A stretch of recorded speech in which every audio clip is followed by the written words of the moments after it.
Another quick announcement, if you need to use the restroom, we're going to be using the restrooms in the 500 building.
Good morning and happy Saturday to everyone. I am Alyssa Taylor Stewart, coordinator with the Long Beach Unified School District RAP Expanded Learning Program. And on behalf of Superintendent Steinhauser, Robert Tagorda, Director of Equity, Access, College, and Career Readiness, members of the Children's Defense Fund of California, Long Beach Forward, public advocates, and Latinos in Action, I would like to welcome you to the 2020 LCAP Community Forum, Directing Resources for Student Success. As I look around, I see many familiar faces. I also see some first-time guests. Whether this is your first or second time attending an LCAP forum, thank you for taking time out from your busy Saturday to be here. Together, we will gain greater understanding about the LCAP and how Long Beach Unified School District is using funds to support student achievement. So what is this LCAP I keep referring to? Well, the LCAP, or Local Control and Accountability Plan, is a 3-year district-level plan that is updated annually. The plan describes the district's key goals for students, as well as the specific actions, including related expenditures, the district will take to achieve the goals, and the means or metrics used to measure the progress. The LCAP addresses the needs of all students, including specific student groups, English learners, foster youth, and low-income students, as well as the needs of specific racial and ethnic groups. In addition, the LCAP must address 8 priority areas that include student achievement, school climate, student access to a broad curriculum, and parent engagement. A requirement in the development of the LCAP is to solicit input from key stakeholders. That is why your presence today is so important, to learn as well as have an opportunity to give input.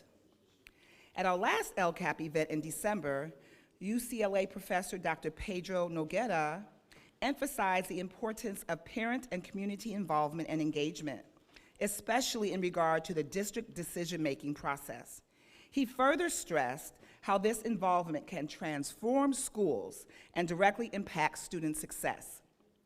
The LBUSD LCAP forums are special and unique opportunity for all stakeholders to have their voices heard and contribute to the goals supporting positive student outcomes. So now that you all are all LCAP experts, please turn and talk to your neighbor, introduce yourself, your connection to Long Beach Unified School District, and share something that you already know about the LCAP, as well as something you hope to learn today. Don't be shy, turn and talk.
So a few more seconds to wrap up your conversations.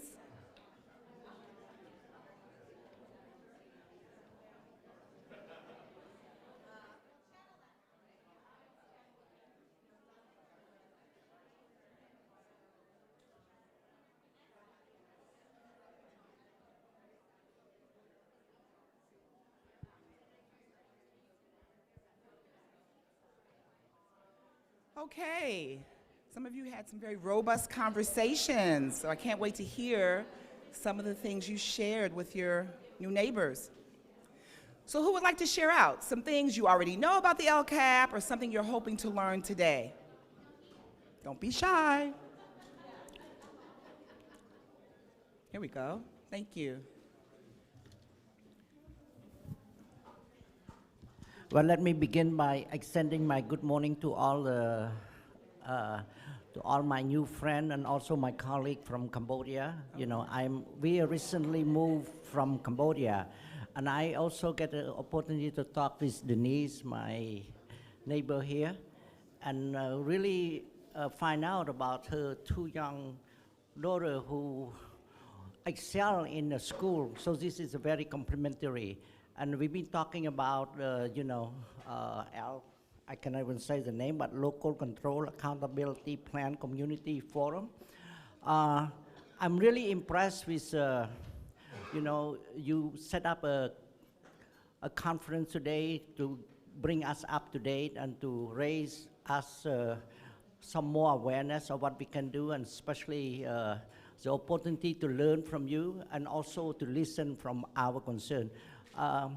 Personally, my son is going to school at Claire Batten, and he's on M&M Special Aid, and we continue to learn about how to work with special aid. So I'm really interested here to learn more about how Long Beach School District contribute, some more resources, some more output to make sure that special aid education also have a voice, to contribute in the development of the generation here. Thank you very much. Thank you for that. I will say, as a former special education teacher, our district does an excellent job in supporting our students and in connecting with our parents and making sure our parents' voices are heard. So thank you for sharing that. Really appreciate it. Who else would like to share? Please.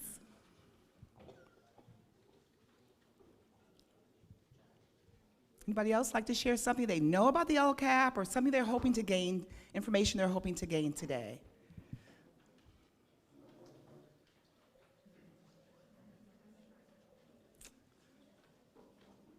Yes, Mr. Benitez. Buenos dias. Good morning, everyone. Good morning. So we have 3 of your school board members here this morning. I just want to emphasize how important it is to hear your perspectives, your thoughts, your recommendations, because that's what we base our decision making on. So to all of you in attendance, and for those of us that weren't able to be here this morning, it's just an affirmation that these are the opportunities to move our district forward. Your recommendations matter, and they result in concrete funding and policy issues that we consider. So just want to express my appreciation as a board member for your commitment to want to advance our district forward. Thank you so much. So just to let you know, today's agenda is quite full, and it is meant to provide you with opportunities to dive deep into the areas of academic achievement, school climate and student engagement, as well as parent engagement. As you explore the data and listen to the presenters, I encourage you to actively participate, openly communicate, and freely share your questions and ideas with others. Remember, this is an opportunity for participants to gather information from the district, as well as a chance for the district to learn from each of you. So again, thank you for making the time and effort to be here. We ask that you stay with us through the afternoon, because we'll be having lunch, number one, but also because that is an opportunity for you to share your voice. We'll be voting on some very important LCAP recommendations. Some brief housekeeping notes. The restrooms will be located in the 500 building, which is outside and around the building to our left. Breakfast items will remain on the tables until about 11 o'clock, and of course, lunch will be served around noon. Also, please make sure whenever you have a comment or you want to share an idea that you're on mic, because we are being live streamed, and so in order for your voice to be picked up, we want to make sure your comments are heard by everyone. We need you on mic. So if you're going to say something, we'll be bringing the mic to you to make sure. So thank you so much, and enjoy today's activities. And now we'll have Jolene and Nicole.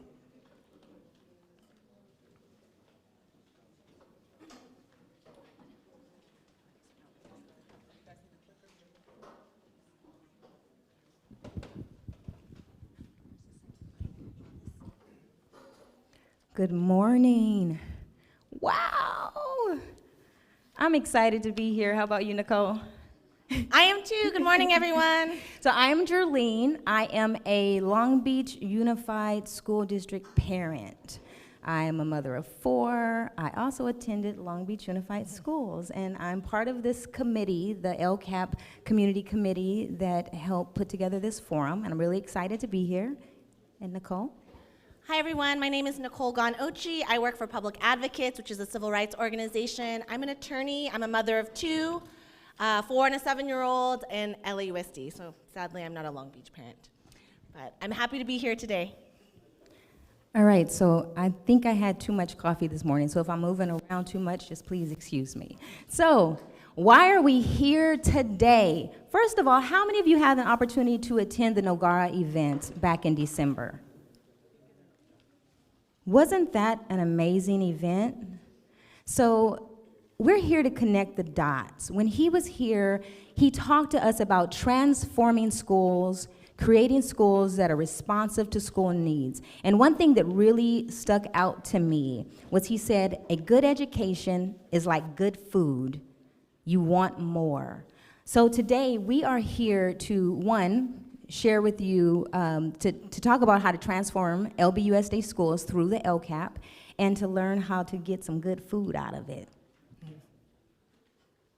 We are going to answer 3 questions in like the next 8 minutes. What is the Local Control Funding Formula, LCFF?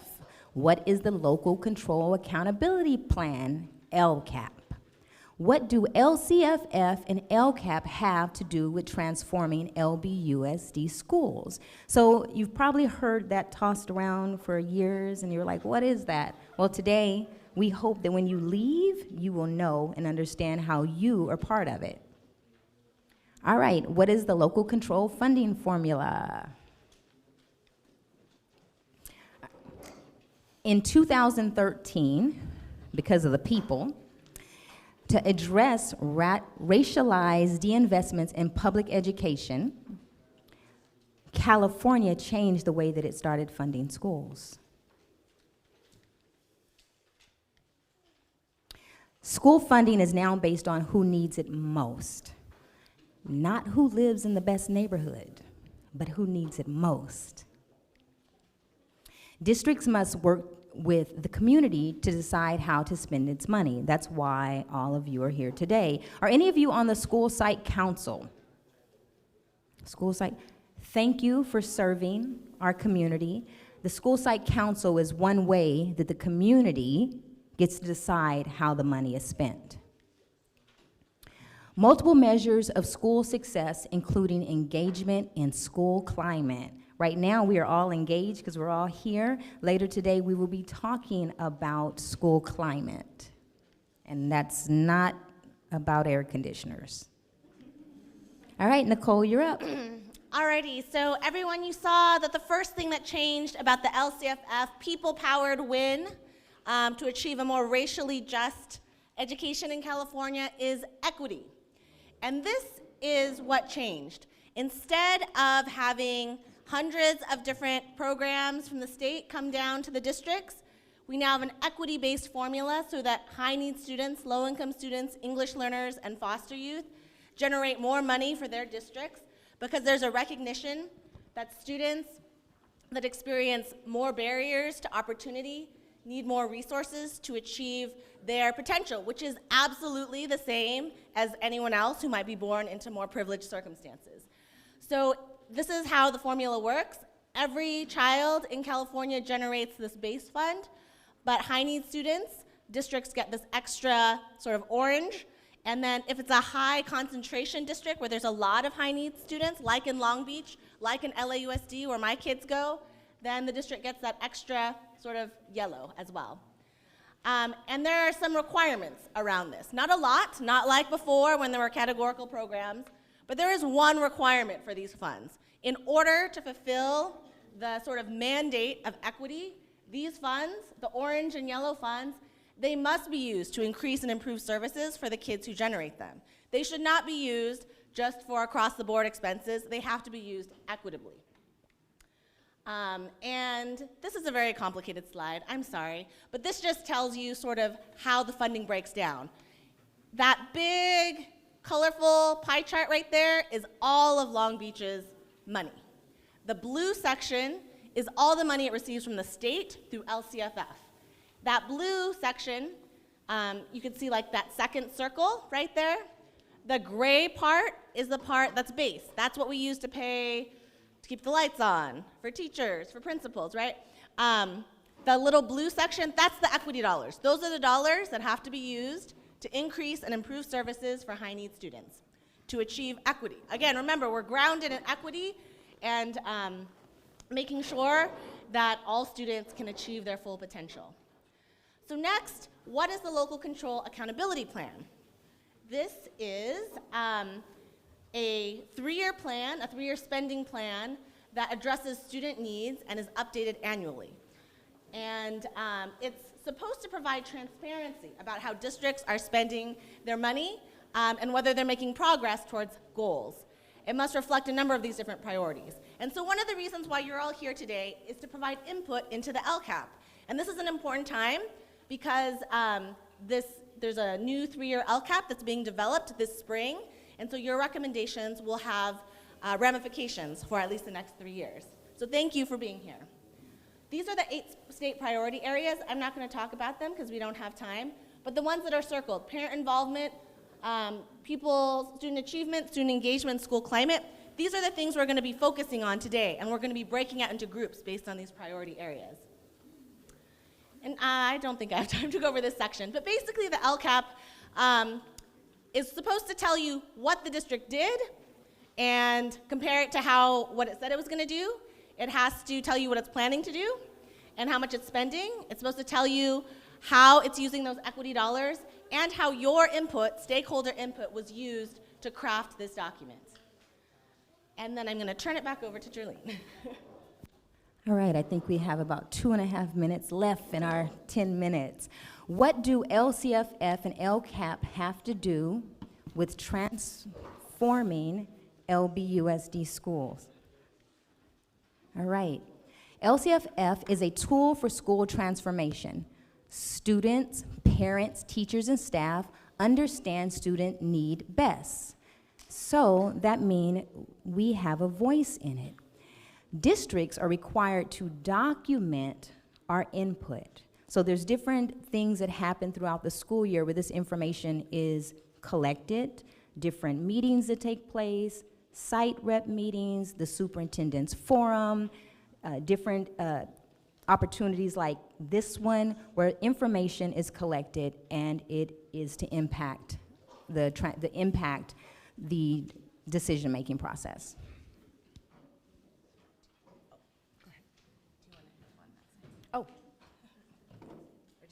Oh, I'm sorry, I can't see.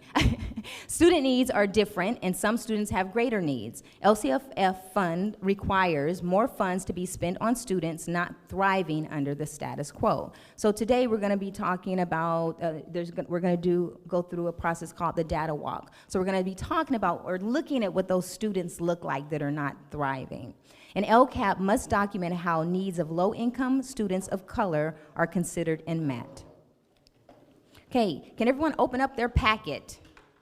You should have a packet. It's going to be in a beautiful blue for the blue skies, red, nice and bold, or nice, calm white folder. All right, now that you have that open, today we are going to understand the needs. Data equity walk, parent panel. Nicole is showing you what to make sure you have. If for some reason you are missing something out of your packet, let us know so that we can get that to you. Understanding what LBUSD is already doing. So we're gonna, so different Long Beach District staff are gonna come and give some brief updates about what Long Beach is doing in each of these priority areas. And then we're also gonna be learning in our breakout sessions about what Long Beach is doing by studying that together and making recommendations and how Long Beach can kind of change or modify to better serve high-need students. And you will see in here in your packet, there's a bunch of handouts like this that say build your own LCAP. You should actually start looking at those right now. And in the next portion, which is gonna be the data equity walk, you will be filling out parts of this, okay? And we're going to make recommendations to Long Beach Unified School District on how it can transform our schools. So there's going to be breakout sessions toward really after lunch, right? Mm-hmm. So please, we need everyone to stay engaged so that you can be part of that process. And plus, for people who stay, we have hundreds of books that are going to be given out. And I don't know, were opportunity tickets passed out this morning or not yet? Yes, there is also the survey. If you return your survey, you may be able to take home one of these beautiful books. All right, now I am turning it over. Yeah, and the last thing we'll just say is we're out of time, but throughout the day, throughout the morning, think about which breakout group you want to be in. There's the academic achievement one, school climate and student engagement, and parent involvement. So we'll be asking you around lunchtime to start deciding which breakout area to go in. Thank you very much. Good job. Oh, Angie. I think Mr. Tagorda is up right now.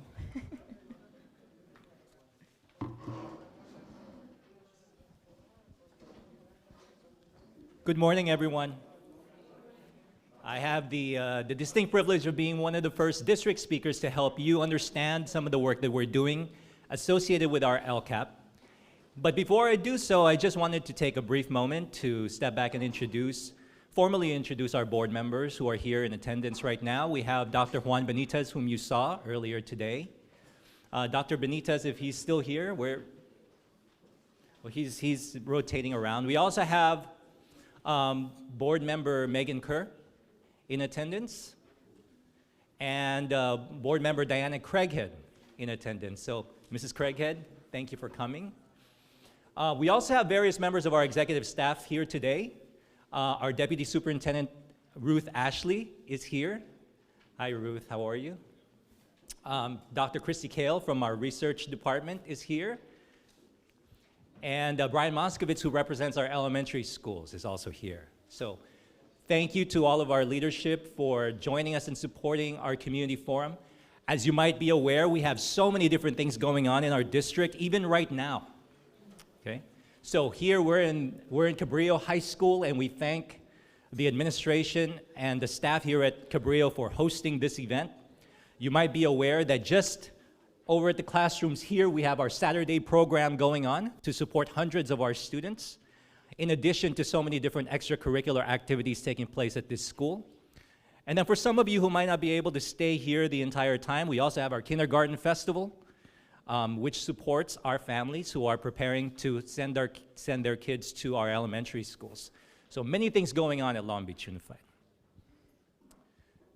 This particular presentation is going to be about our parent university and parent and community and student engagement. So you'll see a packet that looks like this in your handouts. This is more or less just a set of slides for you to look at after the event, because I'm not going to go through all of it. But it does reflect and represent some of the top priorities that we have in our district as it relates to supporting you. At the end of the day, when we think about our LCAP, when we think about our plan, when we think about our budget, when we think about how we staff our schools, we think about our students.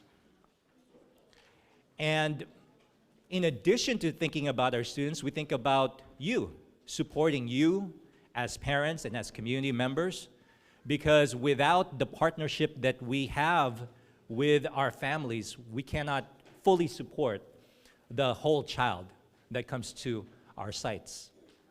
So that's the overall philosophy that we have. And we think about serving you in many different ways. Obviously here today, we're looking to enlist your ideas so we can create a plan that can fully support every student every day. But in addition to that, there are other things that go on specifically at your schools. So I'm going to invite you right now to think about your experiences at your schools. How many of you have participated in a parent workshop or a parent education meeting at your school site? Raise your hand. Wonderful.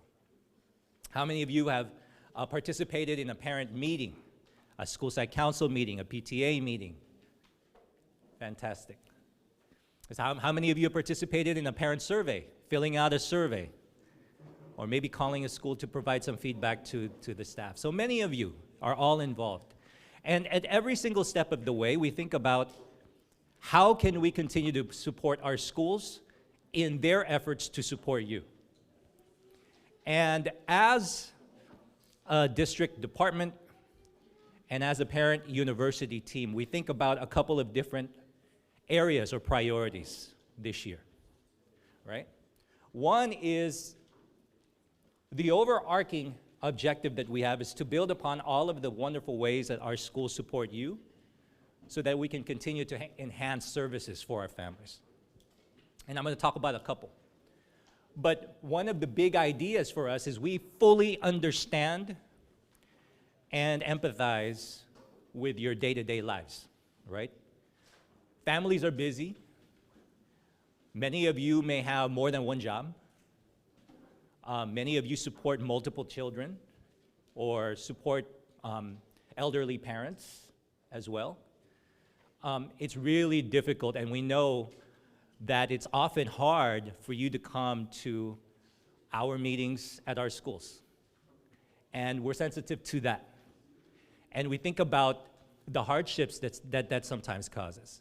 So we know for a fact that this particular event, just coming here to spend multiple hours with us, is a big commitment on your part. And so we really honor that. A couple of things that we are trying to do as a parent university team then is, if you go on our district website under lbschools.net and click on the parent university icon, which is right at the front page, we've started thinking about different ways to deliver the content to you in ways that are convenient and that accommodate your schedules. So one of the things that we've started to do increasingly is actually offer online workshops. So if you can't attend and you want to access some of the content that our parent coordinators are providing, we have actual online workshops for you to be able to follow at your own convenience, right? So that's one. The other is, as is clear here right now, where we have these we have our multimedia services team here with their cameras, we're live streaming more of our parent workshops. So maybe you're unable to attend the workshop, but you can go on YouTube where the district has its own channel, and you can follow along and participate in that way. So that's the second way that we're trying to do it. The third is going beyond some of the simple ways in which we have attempted to talk to you about how to support your students. So one of the big areas, which I'm sure you'll hear about today, is social emotional supports. When we've done surveys with parents, there's been a lot of calls for additional support for the whole child. And thinking about ensuring that we think about the anxiety some of our children face, some of the difficulties that extend beyond their experiences at their schools and in their classrooms. So many different opportunities for us to try to think about how we can support your families in that way. So just to illustrate, we've embarked upon different partnerships with different community organizations. So We've added new partners, for example, with the National Alliance for Mental Illness in Long Beach, with the Parent Education Bridge for Student Achievement Foundation. Those are just a couple of them, but we have many that kind of cut across so many different areas, tapping on the resources that we have in the community to ensure that we can deliver them to our families. And in fact, if you take a look at some of the fall workshops that we had just recently, we had a series of 10 parenting workshops, for example, offered by the Long Beach Teen and Adolescent Center, talking about anxiety, teen coping mechanisms, parenting teens, teens and drugs, right? Cyberbullying. These are a lot of the issues that you've brought to us as big areas of concern that we've really tried hard with your help and your support and feedback to try to address alongside all of you. So one last thing as I wrap it up. You have your packets, and you'll note that you're going to start receiving many different communications from our district and from your school sites around some workshops that are going to be going on, right? So here are a few of them for spring 2020. You'll get more information as we get these things fleshed out and as the dates go nearer, but I wanted to flag them for you. Some of them focus on math instruction, if you're looking for academic support. Again, talking about anxiety and other social, emotional, and mental health support for students. And then even toward the end of the spring, and as we get closer to the summertime, different activities that you might have and encourage your children to participate in with summer in the LBC. Okay. Again, I wanted to, on behalf of our superintendent and our Board of Education and our leadership team, I want to thank all of you for being here today. That concludes my brief presentation, but I'm going to be around helping to facilitate this conversation and this dialogue alongside each and every one of you. And I wanted to end on this note, okay? So one of the themes of the LCAP, as you heard, is ensuring that all means all. We want to try to close the achievement gap. That's an important priority for us, ensuring that every student gets the support that they need. And it's not lost on me that we are starting this dialogue on the first day of Black History Month. It's an important priority for our entire district and community. So I wanted to thank all of you for the commitment that you continue to make, and we are happy to support and serve your families. Thank you.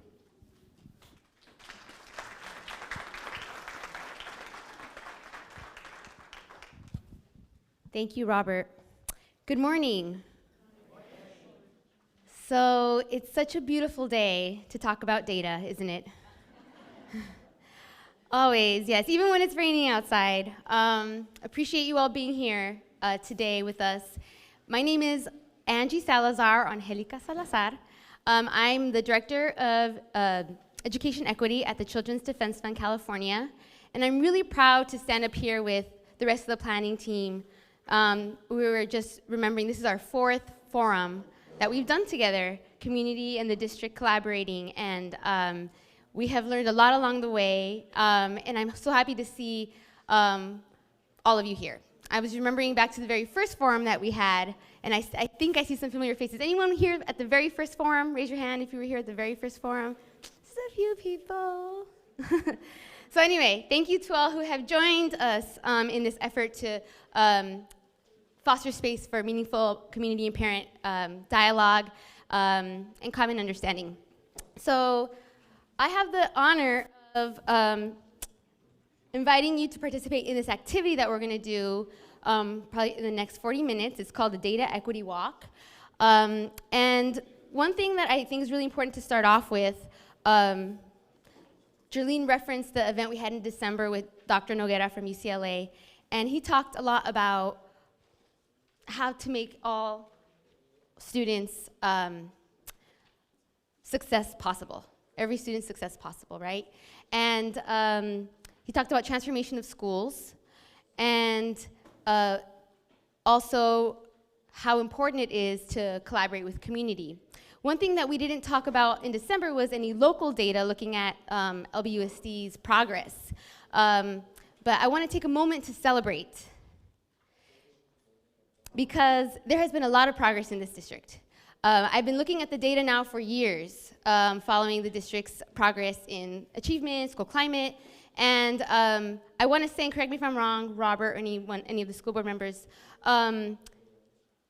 when I saw the data point for the percent of students who are meeting or exceeding the standards in English language arts, it jumped up like 7 percentage points. We're now at about 54% of students, over half, that are meeting or exceeding the standards. And when I think to how hard it is to be a student, you're still figuring out who you are as a person and as a young adult, and you're facing constant pressure to perform, right? That's a great district average.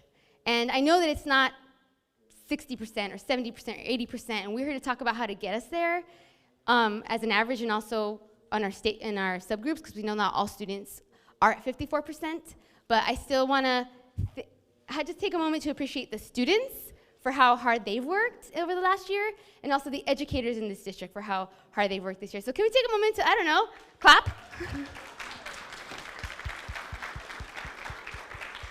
That merits celebration and should not be taken for granted.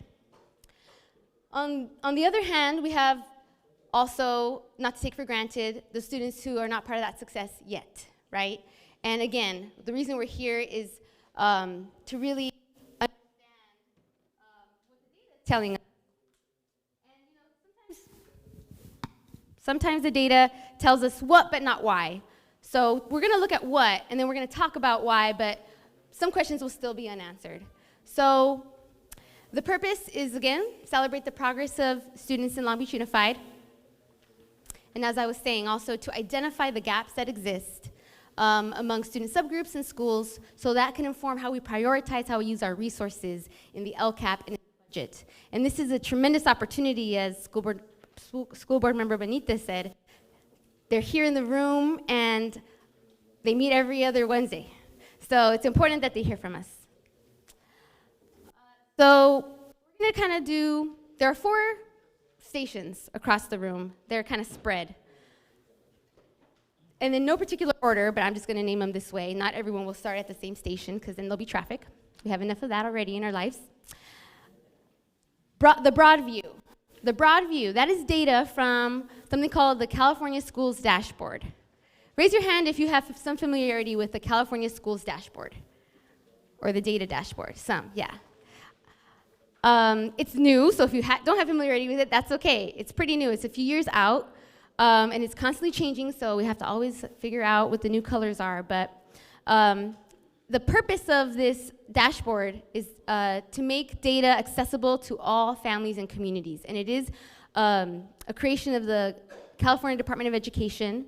And I'll kind of go over how to read it. But in the broad view is where you're going to see the big picture data related to student achievement, college and career readiness, school climate back there behind the blinds, which we'll have to open in a sec. That's where you can see how students are performing, student subgroups, and also schools. And you can see the big picture, and the colors all mean something, which we'll talk about in a moment. Then this section over here is the school climate section. And we're going to take a closer look at school climate. We're also going to take a closer look at student achievement, or academic achievement, which is over here. And we're going to take a closer look at parent engagement and voice, which is over here. So again, big picture is what the data dashboard represents, but then we went a little deeper in school climate, in academic achievement, and parent engagement. And that data came from DataQuest, which is another database by the California Department of Education. So all this data is from those sources. I'll just read to you what the dashboard claims to do. It says, the California School Dashboard provides parents and educators with meaningful information on school and district progress so they can participate in decisions to improve student learning. Again, why we're here. An important thing to say about the dashboard is what's brand new about it is, anyone remember the old way that we used to rank schools and districts? It was like a number based on just test scores. It's not that way anymore. Now it's based on those indicators there and on your slide, achievement, chronic absenteeism, graduation rate, suspension rate, college and career, and then some local indicators like the basics, instructional materials and facilities, local school climate survey, parent and family engagement, access to a broad course of study, and implementation of academic standards. So it's a lot of numbers that go in to churn out a district average and a color for the district. But you can also look by school, and you can also look by subgroup, so that's what's great about it too.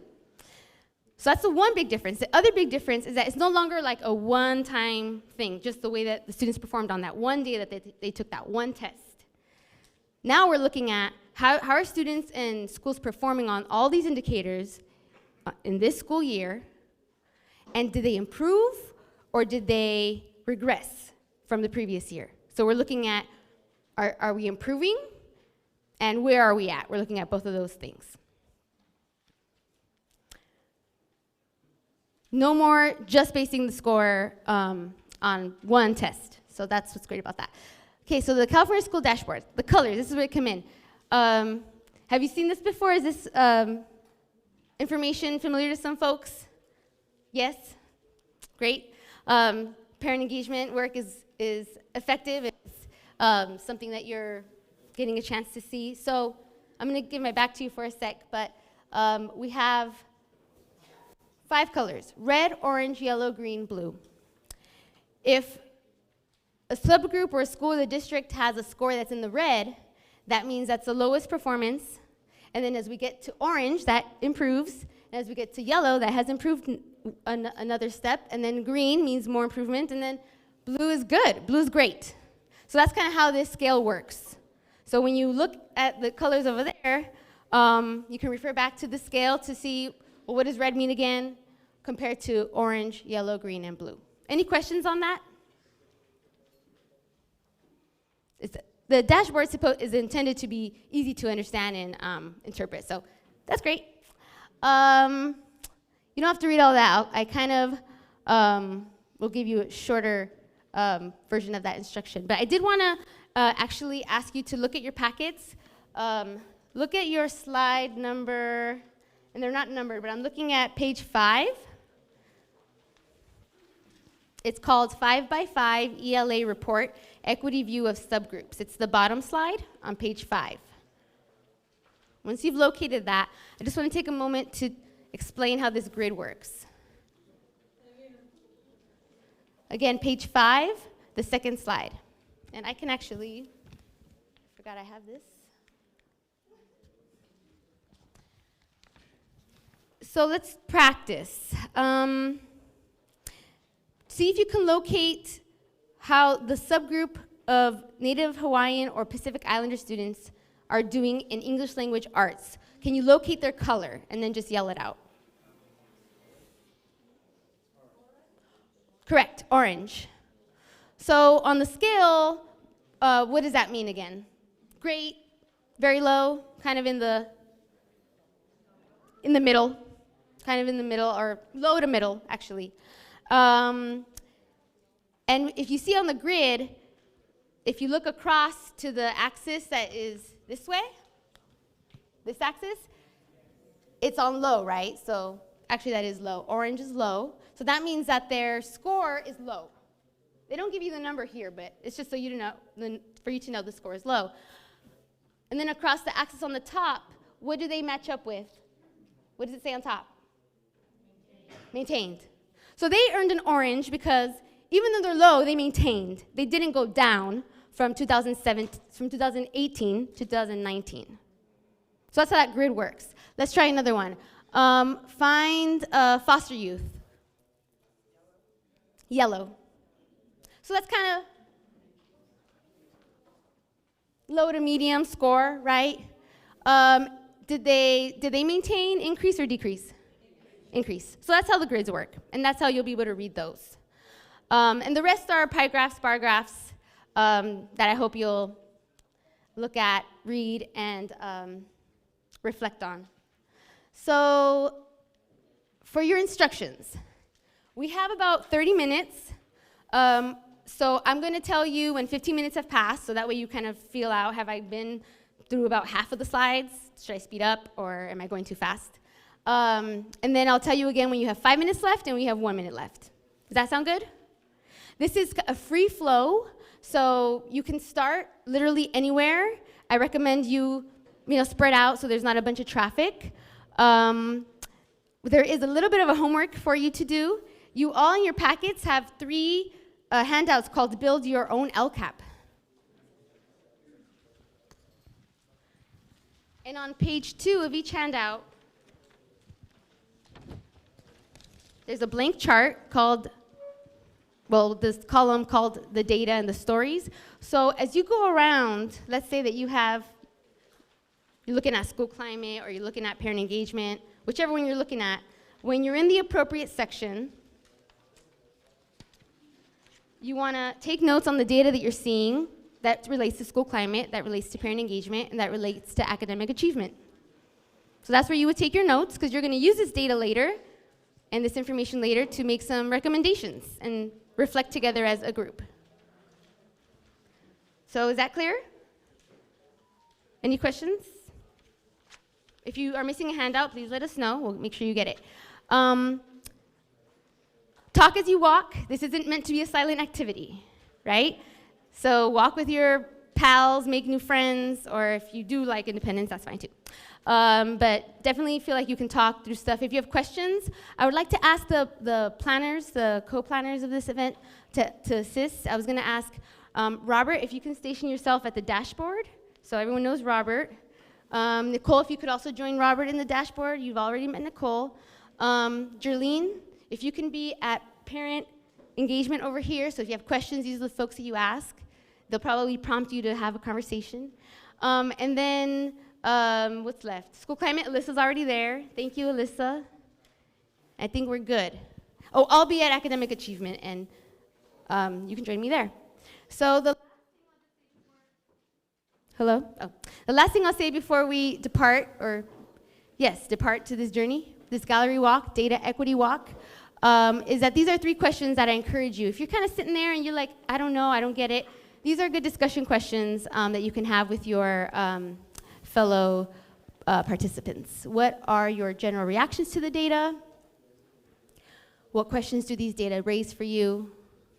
And what solutions can you think of to address the issues raised by the data? You don't have to answer every question every time, but this is to prompt you to have a conversation with those that you're walking around with.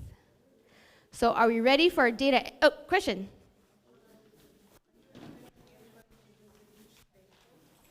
Question was, does everyone need to visit each station? I would invite you to try to visit each station. If you are going at the pace you're going and you visit half, but then that's okay. We'll catch up. If you can't, hello? Test? Oh. Yes. So we'll do our best to visit every station, yes. Any other questions? Are you ready for your data equity walk? Okay, go mingle. Thank you.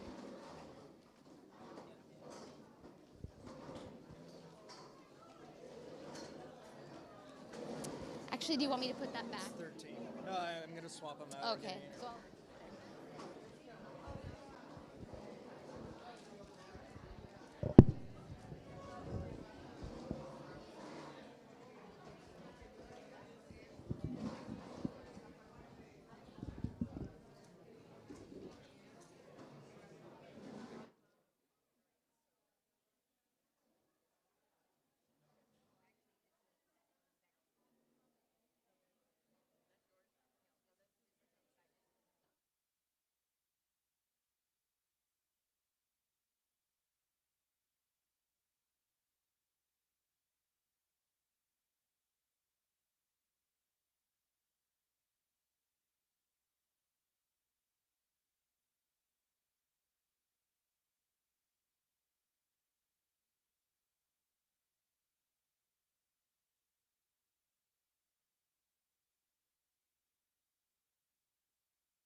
We have 15 more minutes.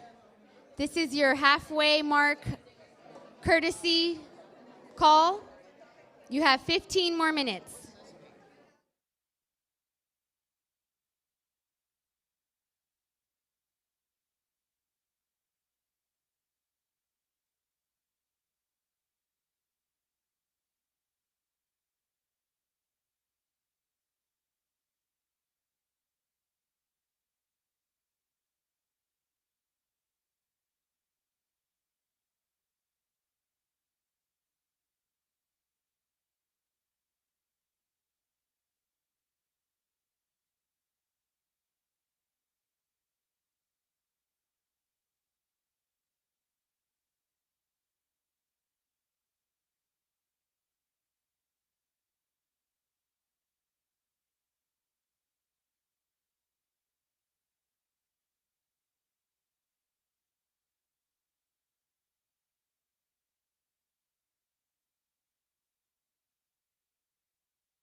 5 minutes, we'll be returning to our seats.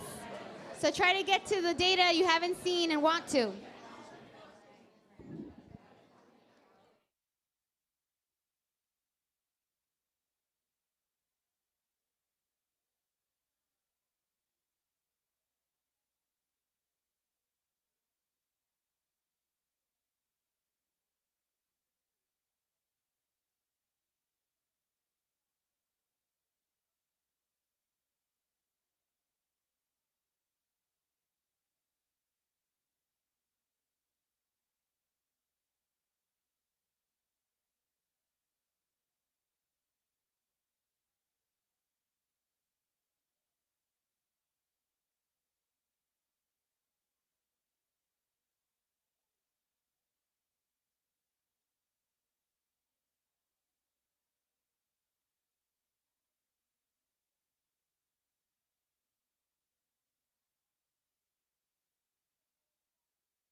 One minute.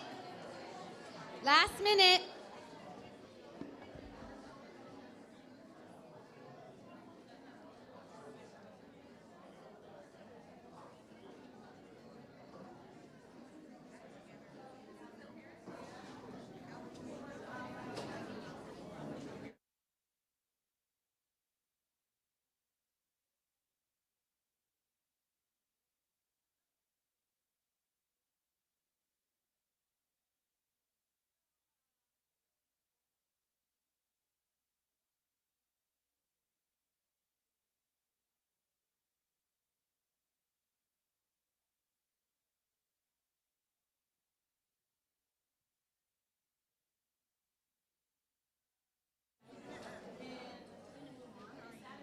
I'm going to do like 5 minutes. Please wrap up your conversation and return to your seats.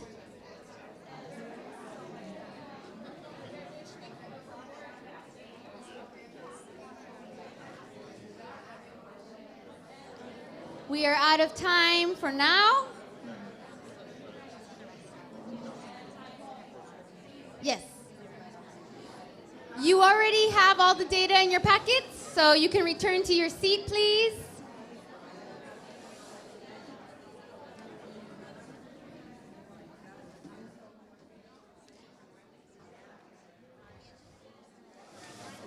Thank you.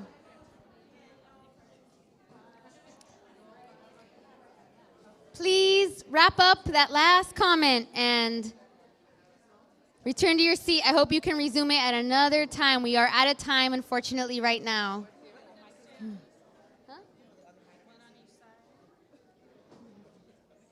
Thank you. Thank you, thank you. I always hate to interrupt passionate conversations about data.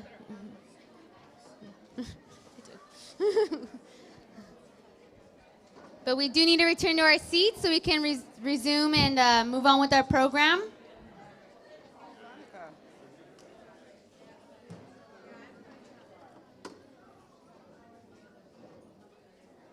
Okay.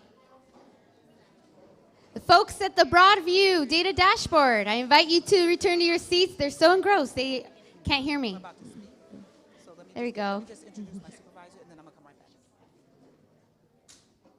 back. Okay. Awesome, thank you.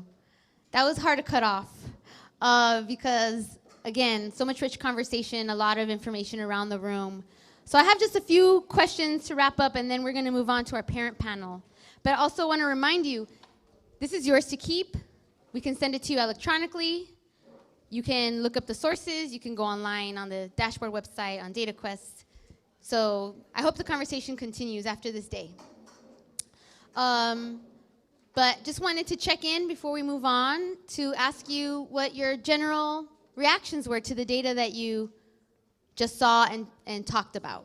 Any general reactions? Yes. And then, you're next.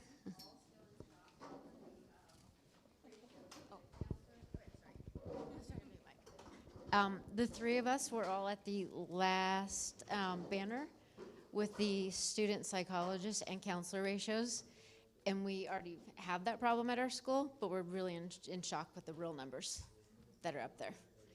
And I guess the next 10 minutes of social emotional supports that we're going through, the 10 minutes that we're spending, we're hoping we're going to be able to do a deeper dive later on in the day. Okay, good, thank you. Yeah, you'll receive some information on social emotional supports that exist, and then the afternoon you can talk through how you would change that as a group, how you would recommend to change that. Hi, my name is Angela, and one of the other things that concerned me is the suspension rate. I was talking to a few individuals on the fact that I think we need to know what the policy is for Long Beach Unified as to what can get you suspended, because as a substitute teacher, I've always heard that it's kind of like guns, drugs, fights. But at other schools, they're talking about, oh, if you are out of uniform 3 times, you might get suspended. And also, if they're doing on-site suspensions, I think that those numbers might be a little skewed. So we kind of need to figure out what's going on and make sure that everyone has the same kind of consequence. Yes. Thank you, Angela. I saw other hands. We'll take these 3 and then move on to a different question and then move on to the presentation. I guess for me, the major concern that I was having was with the parents, because almost all of the parent stuff says it's over 80%, but it's kind of hard for me to believe that 80% of the parents are happy with what's going on, because a lot of the parents don't even take the survey. So how can we say that 80% of the parents are happy with it if they never even took it? Thank you. I saw there was another hand over here.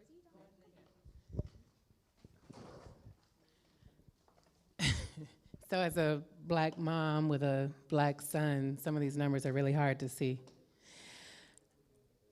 One thing I feel like I didn't see was budget, like resource numbers, money numbers, how much money is going towards shifting some of this data. And in particular, when I'm looking at the numbers around counseling, psychologists, school nurses, the lack of them, school psychologists, nurses, counselors, et cetera. Why is that, right? And I think about what the cost is, because what we do know is that, and I'm looking at some school data from maybe just a couple years ago, there was $35.07 million spent on police in schools, and some might argue that that's geared towards some form of school safety. I don't know that I don't know what portion necessarily feel more safe versus intimidated. I don't know.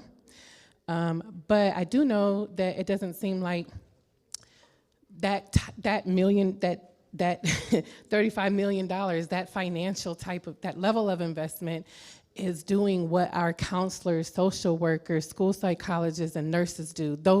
Those jobs that, because resources are going towards police in schools, are not going to these jobs.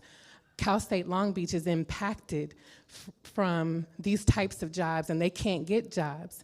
And so I'm just like, it's these positions and professionals who build the relationships with our students. They know their issues, they know their families, they know these students. This is the preventative work. Why aren't we investing in the preventative work? I really want to see a divestment from police in our schools and an investment in these relationships. Thank you, Dawn. Yes, go ahead and then we'll. Okay. This just to piggyback of what you just said. If we look at the suspension rates and chronic absenteeism, we can link that directly to what you just said, and that's a direct link. That's all I wanted to add. Because if we have these guys working with these students, it's definitely going to have an impact. Thank you. Thank you, thank you. Yeah, I want to begin by thanking, Ms. Angelica Salazar. That's a lot of work that you have done and a lot of work at school. But I only be able to go through 3 sections, and I feel it's overwhelming. And you expect us to do this in 20 minutes while you do your research in 100 days or something, and expect us to understand and comprehend. And I think it's a little bit too much, And number 2, data.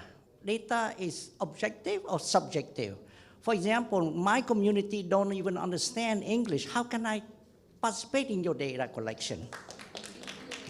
So, and the other thing, there's a lot of voice in here. I see a lot, one of my doctors there, I met him many times at CAC meeting, who explained, how the data collected. I see a lot of Filipino, why not Vietnamese, why not China? So why, how we can be objectively speaking, that the voice of all the people, I hear all mean all, So all mean that every voice, even the least one, must be taken into account. And last but not least, when I see the data here from the first time when I walk in, on the special aid education, I'm talking about the classroom, my son. They have 17 kids, 1 teacher and 1 aide part-time. When the kid acting up, the teacher completely lost.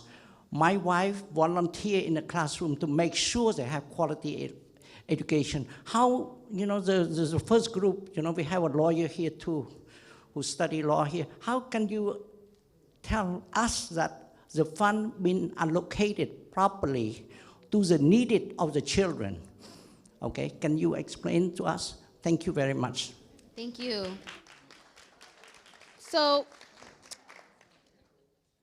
a couple of things, and then we're gonna ask Debbie to come up to do the presentation on social emotional supports, but these are all very valid concerns. And the reason why we have this event is so that we can see what the limitations are, right? And what the opportunities are to make change and to see yourself in the data and to have more supports at schools and to look at the numbers. So I'm happy to say that hopefully you keep talking about the data. It was too much. I know, because I spent the last few days engrossed in it. And I hopefully the conversations will continue. You have access to that, and I hope that you can also give us feedback on how we could do this better next time. But also, in terms of the numbers, the afternoon will be entirely dedicated to looking at excerpts of the LCAP, and Nicole's leading that section, and she would like to say something. I'm sorry? So yes, that we are going to look at LCAP recommendations and hopefully be able to address these solutions to these barriers that have been raised. And I know that not everyone got a chance to talk, but there are a lot of barriers. We celebrated the success at the beginning, and now we see that a lot of students are struggling, and that's urgent. So how do we have the same enthusiasm about addressing those disparities as we do, celebrating the success? I'm sorry, I know we're running short on time, but I did want to give some concrete suggestions and resources for some of the comments that I heard. On your comment, sir, about how Asian Americans are not disaggregated, that is a real problem. I worked in Asian American civil rights for a long time. I want to say that LAUSD passed a resolution to disaggregate all Asian American subgroups. The reason we don't have it is because the state doesn't require it. But if you all want that, you all fight for that. You can fight. You can ask the board for a resolution that it will disaggregate. You can also fight at the state level to ask the state of California to disaggregate into Asian American subgroups, into indigenous subgroups, et cetera. On your point on money, the LCAP is supposed to tell you how much is being spent on everything. Unfortunately, it doesn't really, because there's too many things bundled together, so you can't actually see how much is being spent. But that's also something you can ask for. That's what this forum is for. If you want to see the money, tell the district you want to see the money. Unbundle it. The last thing I'm going to say is on this issue of divesting in school police and investing more in counselors. My organization in the ACLU, we supported students in Pomona Unified to do just that. $2 million from school police to 14 additional counselors, and we're coming out with a report in a couple weeks on how to do that in other districts and analyzing the LCAPs of 136 districts. So if you fill out your email and the registration card, I'll make sure you get a copy of that report. Thank you, Nicole. I have to give one more disclaimer. Thank you for reminding me, Saida. Just so you know, I can't take credit for crunching these numbers. I just made the graphs. So just so you know, the data did not come directly from me, but the choice of graphs did. It came from the California School Dashboard and DataQuest, both from the California Department of Education. Thank you.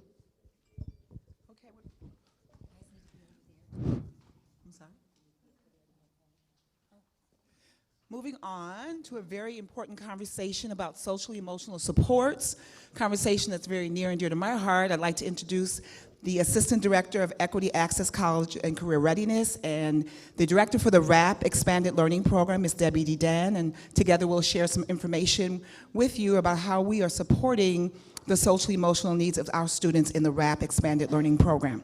Here's Debbie. I want to really thank everybody for the opportunity to come speak with you. And I was so impressed seeing everybody early on a Saturday morning. It's hard being a parent, isn't it?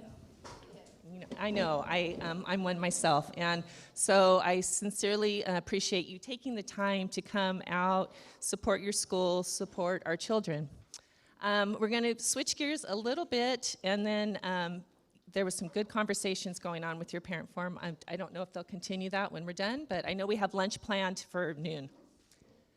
Okay, I work for Equity Access Office, and specifically I oversee the after-school programs. And we offer programs for students in the summer, during Thanksgiving, winter, and after school. Here we go, here's our mission. We want to provide opportunities for all our students in academics, social emotional learning. We do recreation, and we want to expand what they get during the regular school day.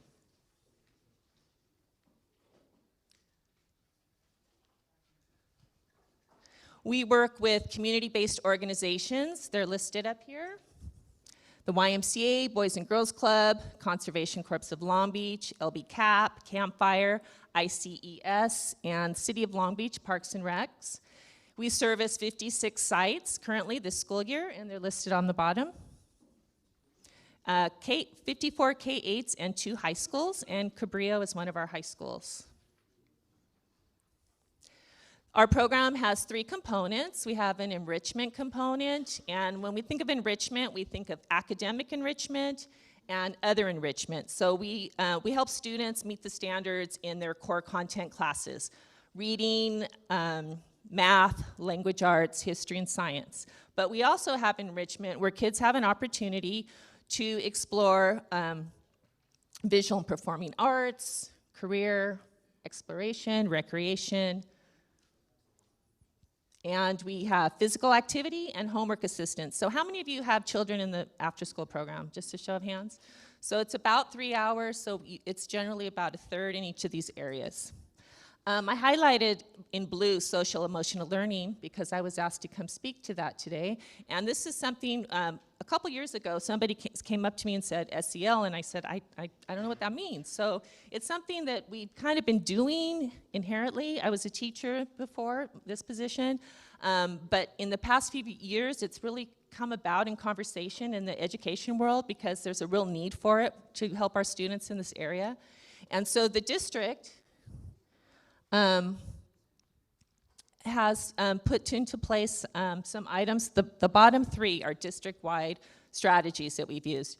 The ones on top here, common curriculum. So I mentioned we work with all our agencies in our after-school program. So each agency has slightly different strengths they bring to it. For example, our ICS program is sports-centered. But so these, where it says common curriculum, Smart Fit Girls, Breathe LA, Girl Scouts, Coding, Khan Academy, and ST Math, we call these common curriculum because we have these programs in all our at all our RAP sites. And somebody, a parent, mentioned earlier about the prevention. If I can just bring your attention to the second bullet. So Breathe LA first, it's a prevention activity, so we're teaching students, the challenge is to be the first non-smoking generation. So we're teaching kids the effects of vaping and smoking, and so in our program we build in some of these preventing obesity, preventing smoking, etc. So the bottom three, what is social emotional learning? And if you look in the pie chart on the right, it goes in those three areas. We want to understand and manage emotions, achieve positive goals, positive relationships, and learning to have empathy toward others and ourselves, and not just for our students, but for adults as well. The growth mindset and heart set is something we've been doing district-wide, and I'll have a slide on it in a second. The restorative practices is also something that we are using at the sites. It's for ways for students to resolve conflict, and that's geared a little bit more toward our high school students. And then the Sanford Harmony curriculum that we're doing district-wide as well is for, thank you, is for our elementary students. She told me 5 minutes. So here's heart set and mindset. So growth mindset is a belief that we can become better purposely, mindfully, by practice and hard work. That talent is not just an innate thing, but then we always say in our office, we put the word yet at the end of things, like, I don't have this project done yet. I haven't lost 10 pounds yet. I haven't filled out the college application yet. So it's the opposite of a fixed mindset. And we're teaching that with our staff and with our kids. The growth heart set is really looking at our classroom as a community and helping teachers work with the kids as facilitator and not director. Here's some pictures, and the quote up top is really nice. It has been said, whoever our students may be, whatever subject we teach, ultimately we teach who we are. And you have handouts of all all the slides. Excuse me. Here's some phrases, growth mindset versus fixed mindset. So the phrases on the left are, instead of saying this is what we should try thinking. The bottom one, I just can't do this. I will learn how to do this. Restorative practices, as I mentioned, is a way to help students resolve conflict. We want them to build community, restore the relationship. Sometimes kids, they have conflict and it never gets resolved, as adults as well. And there's 3 components to this program. There's statements, questions, and classroom circles. And here's a picture of some students participating in the activity. They're talking about the problem, listening to each other, coming up with solutions. Effective statements are, we're asking our educators to use them and our students to use them as well. It humanizes you, and again, as an educator, as a facilitator, and a community partner, not as a director. So you might say, talking in class is inappropriate. Instead, the educator or teacher might say, I'm feeling frustrated that you aren't listening to me right now. I really need you to listen to my lesson. And here's some questions that we actually made cards of these questions for all our RAP personnel as reminders. So when students are having a conflict, we can go through these questions. It kind of eliminates the why. It's more like, what happened? What were you thinking at that time? And what impact has it had? The idea is we want the students to come up with the solutions.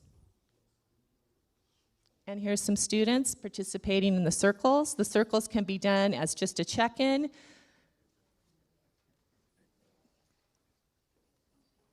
They can be about something tragic that's happened or something good they want to share.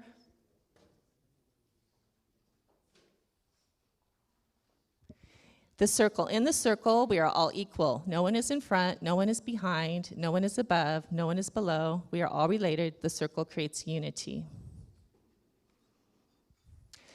The next curriculum piece we are using is called Sanford Harmony, and this is geared more toward the elementary students. This actually comes with books and cue cards that the students use to speak with each other. Again, the focus themes are for them to do problem solving and build peer relationships.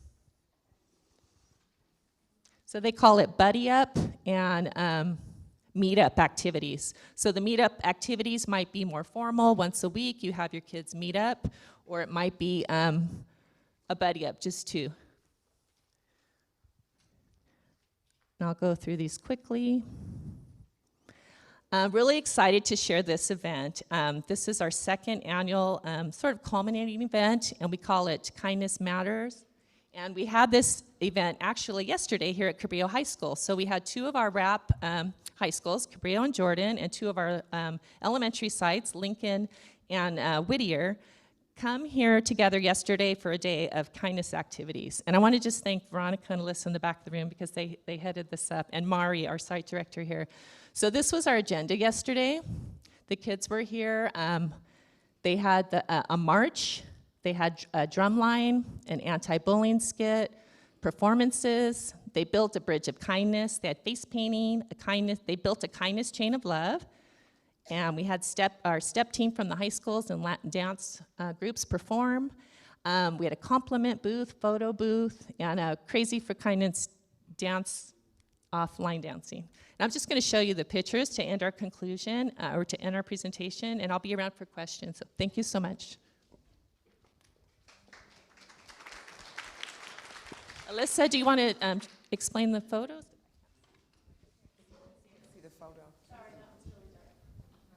They're all really dark. Maybe the I'll just share that the Great Kindness Challenge is an international program, and we do a lot of activities throughout the month of January and culminate with this big event.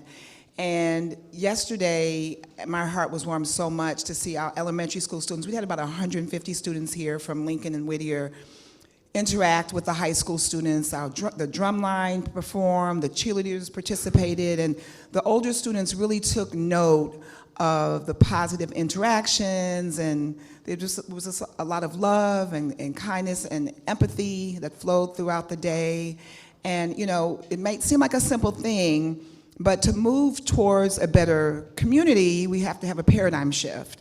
And for that to happen, sometimes we have to be deliberate and intentional with our activities. And so we need to continue to work with this. I mean, even though it might not shift the data drastically, it does have an impact and effect on the day-to-day interactions among students. And so I would just challenge all of us as we work with youth to emphasize kindness and inclusion and compassion and empathy, and embracing differences, celebrating differences, because it does ultimately make a difference. So thank you.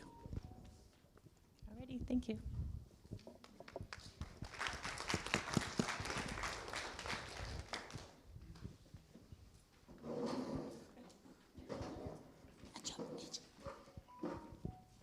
May I please ask our parent panelists to come forward?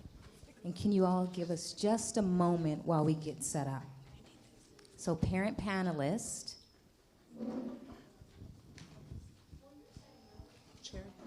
Angie, may I pass the mic off to you? So if someone wants to know while we're setting up, may they ask a question? So I'm going to pass the mic to you so I can get the parents set up. Oh, for Debbie. Here. Thought I was off the hook. Sorry. Hi. I'm confused as to why that was presented under RAP when Sanford Harmony, the elementary program, and the U6 unit and SEL is actually on LAUSD's website, and per our principal and the superintendent and teachers, the SEL element is to be brought into the classroom, So that's not into a RAP optional program. So we have Sanford Harmony curriculum, and our elementary teachers have been trained. And when I went to one of those trainings, I met with the presenter, and it's completely appropriate for after-school programs. It's not exactly what they're getting in the school day.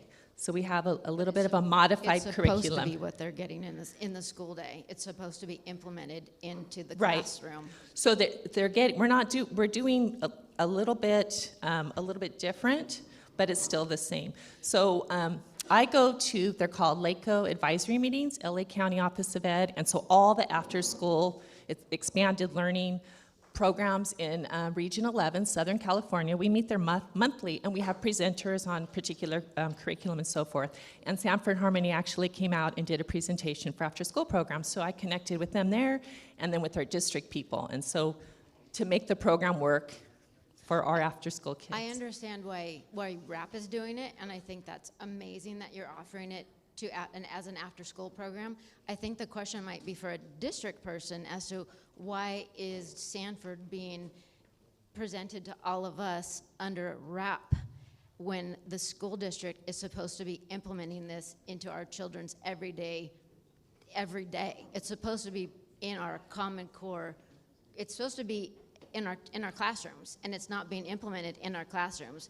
And per Mr. Steinhauser, it's supposed to be at our classrooms and implemented every day, and it's not being. And some schools have had it for 2 years, and it's not being. It hasn't been rolled out correctly. There's a parent portal. There's a parent welcome letter. We're supposed to know about it, and it's supposed to be happening, but it's now being presented under RAP. I'm confused about that. Yeah, and I didn't mean to misrepresent, and I can connect you with the district person that implements it at the district level. I'm just sharing how we do it in our program. No, I appreciate your presentation, and I think that's a great way that the kids can get familiar with Sanford, but I'm just wondering why no one in the district is answering right now.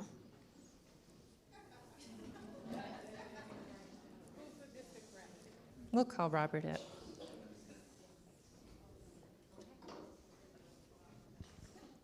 What is there? Oh, here. Yeah, thank you for that. We wanted to illustrate one manifestation of the social emotional supports, which is why we asked Debbie to come and present. And in her particular case, she had a presentation that was prepared that would be able to address some of the concerns that you have. It was not intended by any means to try to portray the work that they're doing in RAP as the only thing that's happening in the district. But I'm happy to address some of the other questions that you have later on as well. It's not my particular area of expertise, but I'm also happy to take some of your questions back to our district staff so that we can get answers for everyone. Yes.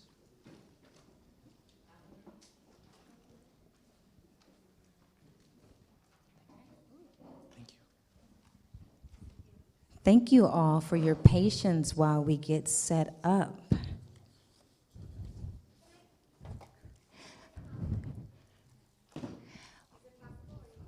we're gonna, yes, for time.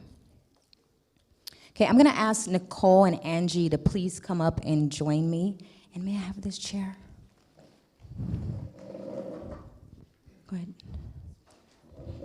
So I'm asking Nicole and Angie to join just in case there's conversations that come up that I'm not prepared for. So first of all, my name is Jerlene Tatum. I am a parent of Long Beach Unified School District. I have 4 children, 18, 15, 11, and 5. Okay, so yeah, I'm sane. So we have a parent panel. Oh, before I start talking about the parent panel, please make sure before you leave today, you complete this participant registration form. This is very important for us to know who was here, okay? And there's also a survey as well that can be filled out to survey, like, what did you take away today? And if you have any comments, so even as we go through the next portions of today, please, keep your survey in mind. And those questions, those burning questions that you may not have time to get answered, please fill those out. Also, if you are unable to stay the entire time, please make sure you turn these in at the registration table. And cards are going to be passed out as this panel discussion gets going. And those cards are so that you can ask questions for this panel. Yet if it's a question that's not specific for the panel, go ahead and write that down as well. But what I would like to ask you, if it is for the panel, write your name on it, because when they are passed this way, I would like to be able to identify the person who's asking the question. Okay, so are you ready? All right, so what I'm going to do, I am going to ask, oh, we are missing a mic. Oh, we got it right here. All right, we're gonna start at this other end. Oh, for disclosure, one parent didn't know they were gonna be on this panel until about an hour and a half ago. So I just want to thank our brave parent for stepping in and being a voice for other parents. So I'm going to ask every parent to just introduce yourself. You have under a minute to do it, and just like I did, my name is Jerlene Tatum. I'm a parent of Long Beach Unified. I have 4 children. And you can and also list the names of schools if you like. Hi, everybody. Excuse me if I make any mistakes. I haven't practiced, but my name is Moretta Suniga. I have 2 daughters, ninth graders, a 9th grader and an 11th grader in Long Beach Unified. McBride High School is where they go, so this is wonderful to be here. This is my first time at this event, and I wanted to, I want to participate in any way. Okay. Hi, my name is Sherry Willis. I have 7 children. I've raised 28. I have had several kids go through Long Beach Unified. Right now, I currently have 1 that's in Webster Elementary School. And I look forward to your questions today. And this is my first time on this panel.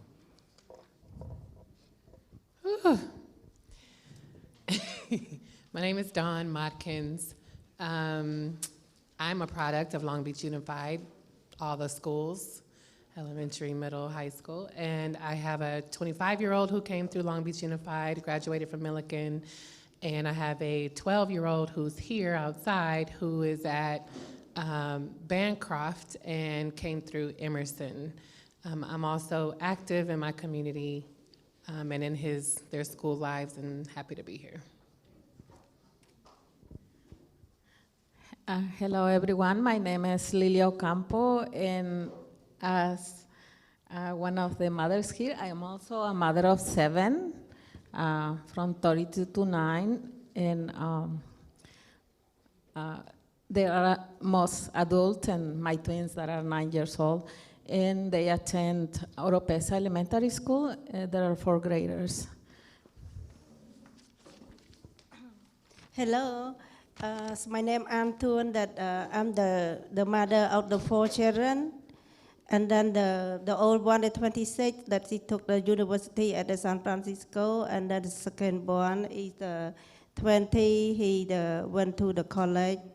And then the third one in the high school for next year, in the Boston High School. And the fourth one in the kindergarten.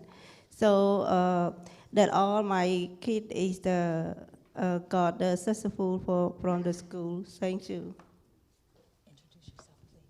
Hello, my name is Dareth. I am the interpreter for her. She will be speaking in Khmer, and I will try to translate into English. Thank you all for introducing yourself. So I had an opportunity to sit with each parent, and what I've asked them to do is to share a story about their relationship with Long Beach Unified, or their experience. So each one of them has a different story, and after they share their story, they're gonna have to kind of make it quick. It's gonna have to be like a under 3-minute story, that once they share their story, we're gonna go back through and ask them a series of questions. So this is an opportunity, one, for us to, engage as parents. Storytelling is very important, and throughout this process, we've learned this is how we've connected, and this is kind of how we made our way to this day. Also, in your packet, in your Build Your Own LCAP, there is a form that you can fill out to tell your story. So we're gonna begin, and I'm going to start in the middle. I'm actually gonna start with Miss Dawn to tell her story. So I have a timer over here. If I have to, I'll get up and start waving my arms. But go ahead and please share your story. I wish you could put the timer right here. So my story, one of them, I have several, but the one I'll share is most recent. My son, I asked him, I wish he was in here, I asked him for permission to share this today. This just happened November 14th, right before break.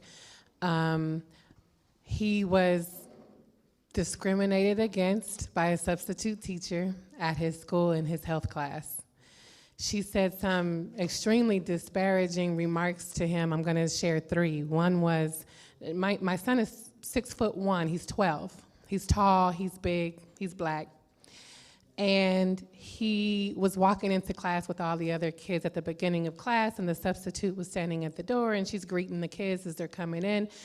And as he walks through, she looks at him and she said, "Oh my goodness, I don't trust you." That was the first remark. The second remark, she's giving a lesson in class, she's engaging the kids, she offers for some feedback, and kids have their hands up. My son had his hand up, and she goes, "Oh no, I think, you look like you might be too loud." That was the second one, in front of the whole class.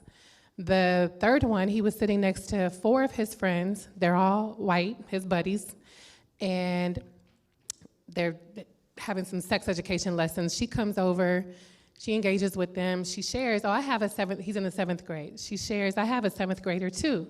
And the kids are, "Oh, where's your 7th grader?" And she shared, "He's at Henry." His name. She shared the school he was at. The school where her son attends, my son attended the summer programs there for about 4 years in a row. So my son was like, I think I know him. He said his name, and she said, oh yeah, really? From where, jail? And walked away.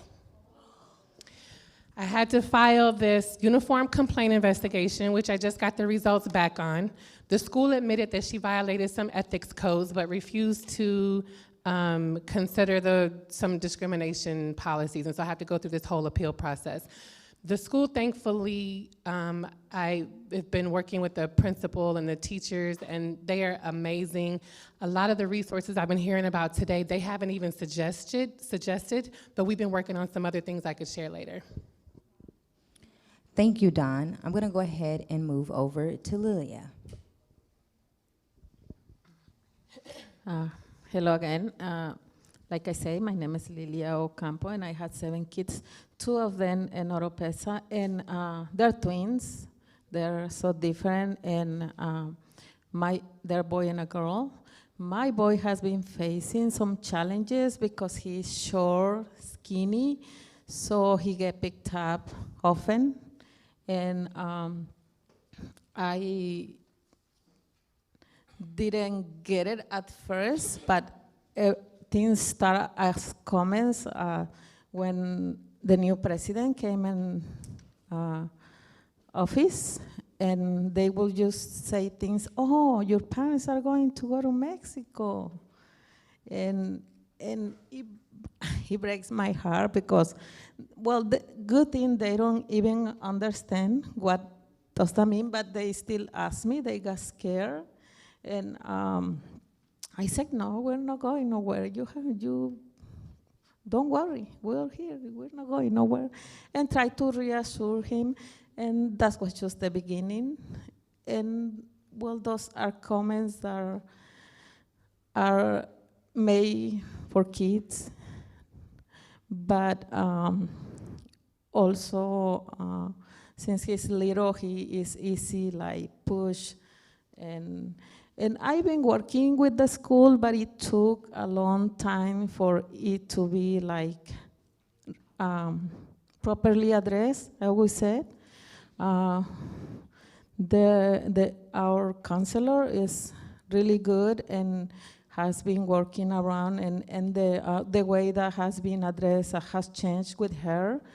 But that's just one of the things. But when it comes to also his school advancement, he is really behind. I also has been advocating for him and trying to get the resources he needs. Am I still there? I'm still there as a process. I'm still working on that. And, well, that's what I can say. Please pass the mic over to Sherry. I have a student at Webster. He's foster to adopt. He will be my son momentarily. My issue was he was being bullied. And he was being bullied is two parts, education. He's kind of slow, so I'm trying to get him assessed. That process is taking forever because there's so many steps and there's no checks and balances there. For me to navigate, I shouldn't have to police the school, but that's another conversation. The problem is he's a foster child. I'm supposed to have support in the district. Well, how can I have support if I can't find it? And nobody knows where to get it, or no one. I ask, and I do my due diligence, but there's no checks, there's no balances, and I can't seem to find where to get it from. So that's it in a nutshell. I'm not going to take up any of your time. To tell you a long story, my child has, we're trying to figure out how to get him into an IEP because we have interventions, but you have to have a check and balance for the intervention. He's being bullied because he's slower in the class. So there's that. So I should have tutoring because he's a foster child. I should have a foster care liaison. I should have a social worker. I have none of these things. See? Real quick, sweet, I don't even need a timer. Okay, my name is Moretta Suniga, like I said before. I have two daughters that are in McBride High School, and my story is a little bit different to everybody, but I think it's gonna hit the middle class, which is, to me, the working poor, right? A lot of us were neglected. My two daughters, they're good students. They have A's and B's, but it doesn't mean that they don't need the help. You know, we do not have resources available for students that are having A's and B's. It's not easy for them to keep those A's and B's, but all of the resources, not to say that that they, you know, the low income, the foster kids, not to say any of those groups or discount any of those groups, but my children stay up till like 1 in the morning to try to do homework, to get it done, and there's absolutely no support for them. I've had to recently, like recent as yesterday researched out a tutor for my daughters, both of them, only because they have a teacher that doesn't teach, and unfortunately my 9th grader and my 11th grader have the same teacher. And this is in math, which is, and physics, which are tough programs. And one of the biggest things that has happened is my daughter comes home and she's discouraged, right? She said, you know, Mom, we were told that only 3% of us are gonna pass the AP physics test. It really pissed me off, right? Because then it challenges me, it's already a negative. And so it challenges me. Now I wanna make sure my child is in that 3%. So I had to pay $70 for a tutor to come in to try to help her just understand the basics so they can take a test. And you know, a lot of us, we work 2 or 3 jobs to be able to get to where we are, and it's unfortunate that there are really no resources for us. And most of us out there are the working poor, right? Just because we work 2 or 3 jobs, it does not mean that we don't need the resources and the support that the rest of us as parents also have. Thank you.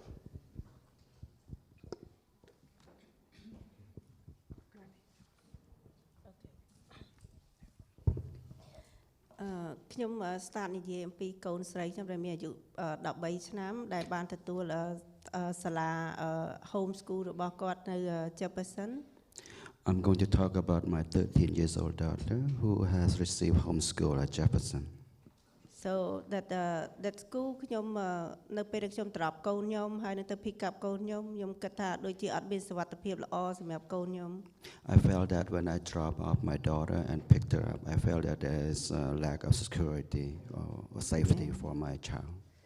ពីព្រោះដូចថាមាន traffic អីច្រើននៅមុខសាលាហើយដូចវាអត់ safe ហើយណាមួយមានមនុស្សប្រុសម្នាក់បានឲ្យលុយទៅកូនសិស្សម្នាក់ដូចជាដឹងលុយប្រមាណទេប៉ុន្តែបានឲ្យលុយហើយកូនសិស្សនឹងបានរត់ទៅចូលនៅក្នុងសាលាហើយហៅកូនសិស្សទាំងអស់ដើម្បីមកទទួលលុយពីមនុស្សប្រុសម្នាក់ហ្នឹងហើយមនុស្សប្រុសម្នាក់ហ្នឹងក៏រត់ចេញទៅបាត់ទៅ There were a lot of traffic in front of the school, and there was a man who was giving the money for the student, and that ran inside the school to tell other students to come out to get the money from the man, and subsequently the man ran away.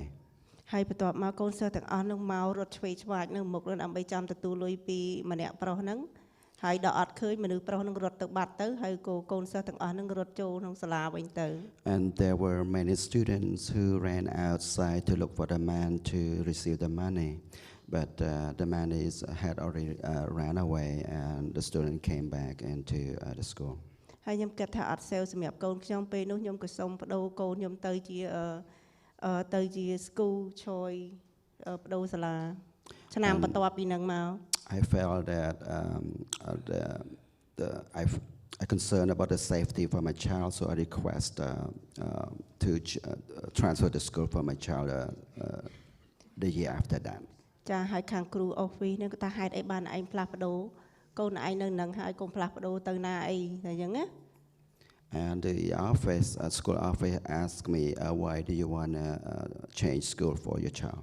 ចាប៉ុន្តែគេអត់មានបានជួយខ្ញុំទេប៉ុន្តែដោយសារខ្ញុំមានស្គាល់លោកម្នាក់នៅ school district ដែលខ្ញុំអាសាទៅប្រជុំហើយទៅ support គាត់នៅ LCAP meeting ហើយនៅ school board district ដែលខ្ញុំទៅប្រជុំហ្នឹងខ្ញុំក៏សូមជួបនិយាយជាមួយគាត់ទៅហើយគាត់ឲ្យខ្ញុំបំពេញ form ពេញអីទៅដើម្បីសុំ school choice បដូរសាលាចា The school did not help me, but I know somebody at the district level who helped me to fill out the form to change the school for my child.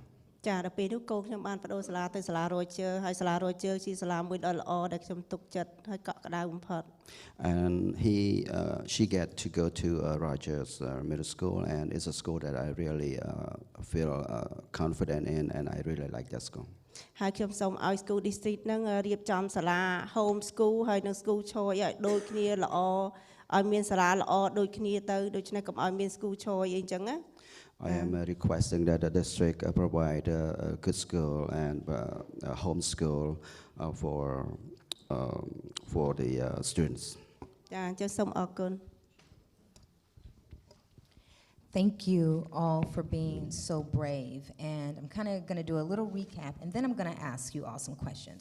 So as I said, I did have an opportunity to meet and talk to the parents, and I'm going to kind of go in reverse. And, you know, she's sharing her story about school of choice, her issue with safety, and she had some major concerns about the condition of her home school. So she utilized the school choice process to move her child. So I'm gonna ask her a few more questions about that. Lilia, she didn't tell all her story. May I share? Lilia, when she was talking about her 9-year-old twins. So Lilia, she shared 6 children, right? 7 children. Your children they all went through Long Beach Unified Schools. One of your children, they're currently working on their master's degree right now, right? Okay. So the things that so what you're encountering now with your 9-year-old, this is new for you, yes? Okay. Don, wow. I don't think I can really recap your story. It's a little bit triggering for me as a black parent with a large, tall, black male. But I'm going to ask you more questions about the process that you've gone through. I had an opportunity to sit with Sherry, foster parent Sherry, and she's got a lot of stories to share. But I'm going to ask you some questions kind of related to, you were talking about like this need for resources, and I know you had shared specifically an issue that you were having with one of your children that had a hearing, hyperhearing.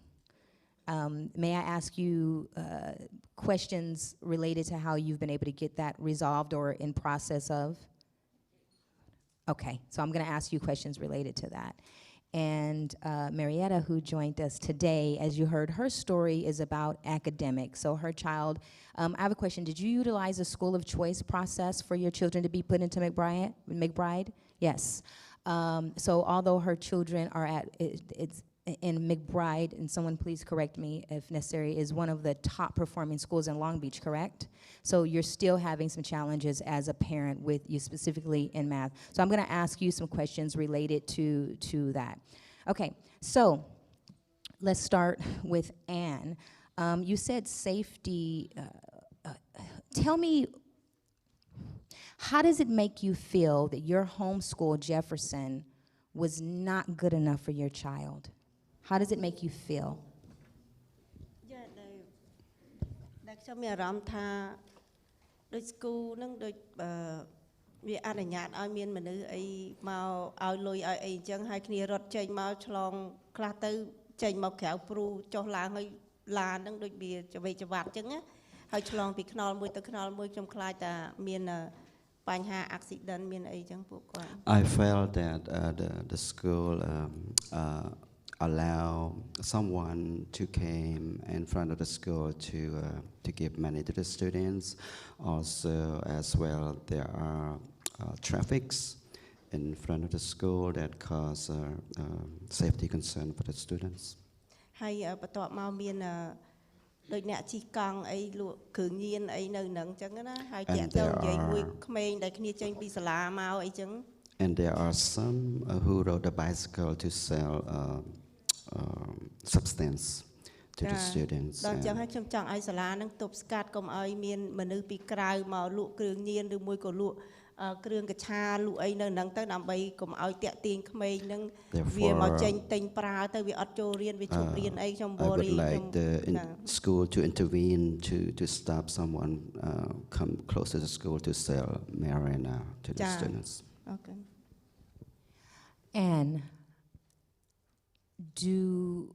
what's different at the school your child is at now? Like, what's different? I know when you talked to me, you were very happy about your student being at Rogers. Why? ខ្ញុំគិតថា Roger វាល្អម្យ៉ាងដល់មកគេចូលរៀនគេចូល ដល់ក្នុងថ្នាក់អស់ដល់ស្ងាត់ជ្រាបនៅខាងក្រៅអត់មានកូនសិស្សអីនៅញ៉ៃញ៉ៃនៅខាងក្រៅហើយនៅពេលដែលម៉ោងចេញក៏អញ្ចឹងដែរម៉ាក់ប៉ាគេនឹងទៅយកកូនគេតាន់ពេលវេលាដូច្នេះគេអត់មានឲ្យកូនគេនៅចាំអីនៅខាងក្រៅយូរហើយក៏អត់មាន traffic អីរញ៉េរញ៉ៃអីដែរដល់អញ្ចឹងទៅខ្ញុំគិតថា Roger ជាសាលាមួយដែលខ្ញុំកក់ក្ដៅបំផុតហើយជាសាលាដែលល្អដែលដូចថាជាគំរូដល់សាលាឯទៀតដែរចា I feel Roger is a good school because once the school starts, all the students get inside the school, and when the dismiss time, those students got picked up on time, and there's not much traffic around the school. Okay, Lilia. Can you share with us, or let's see, I have a question.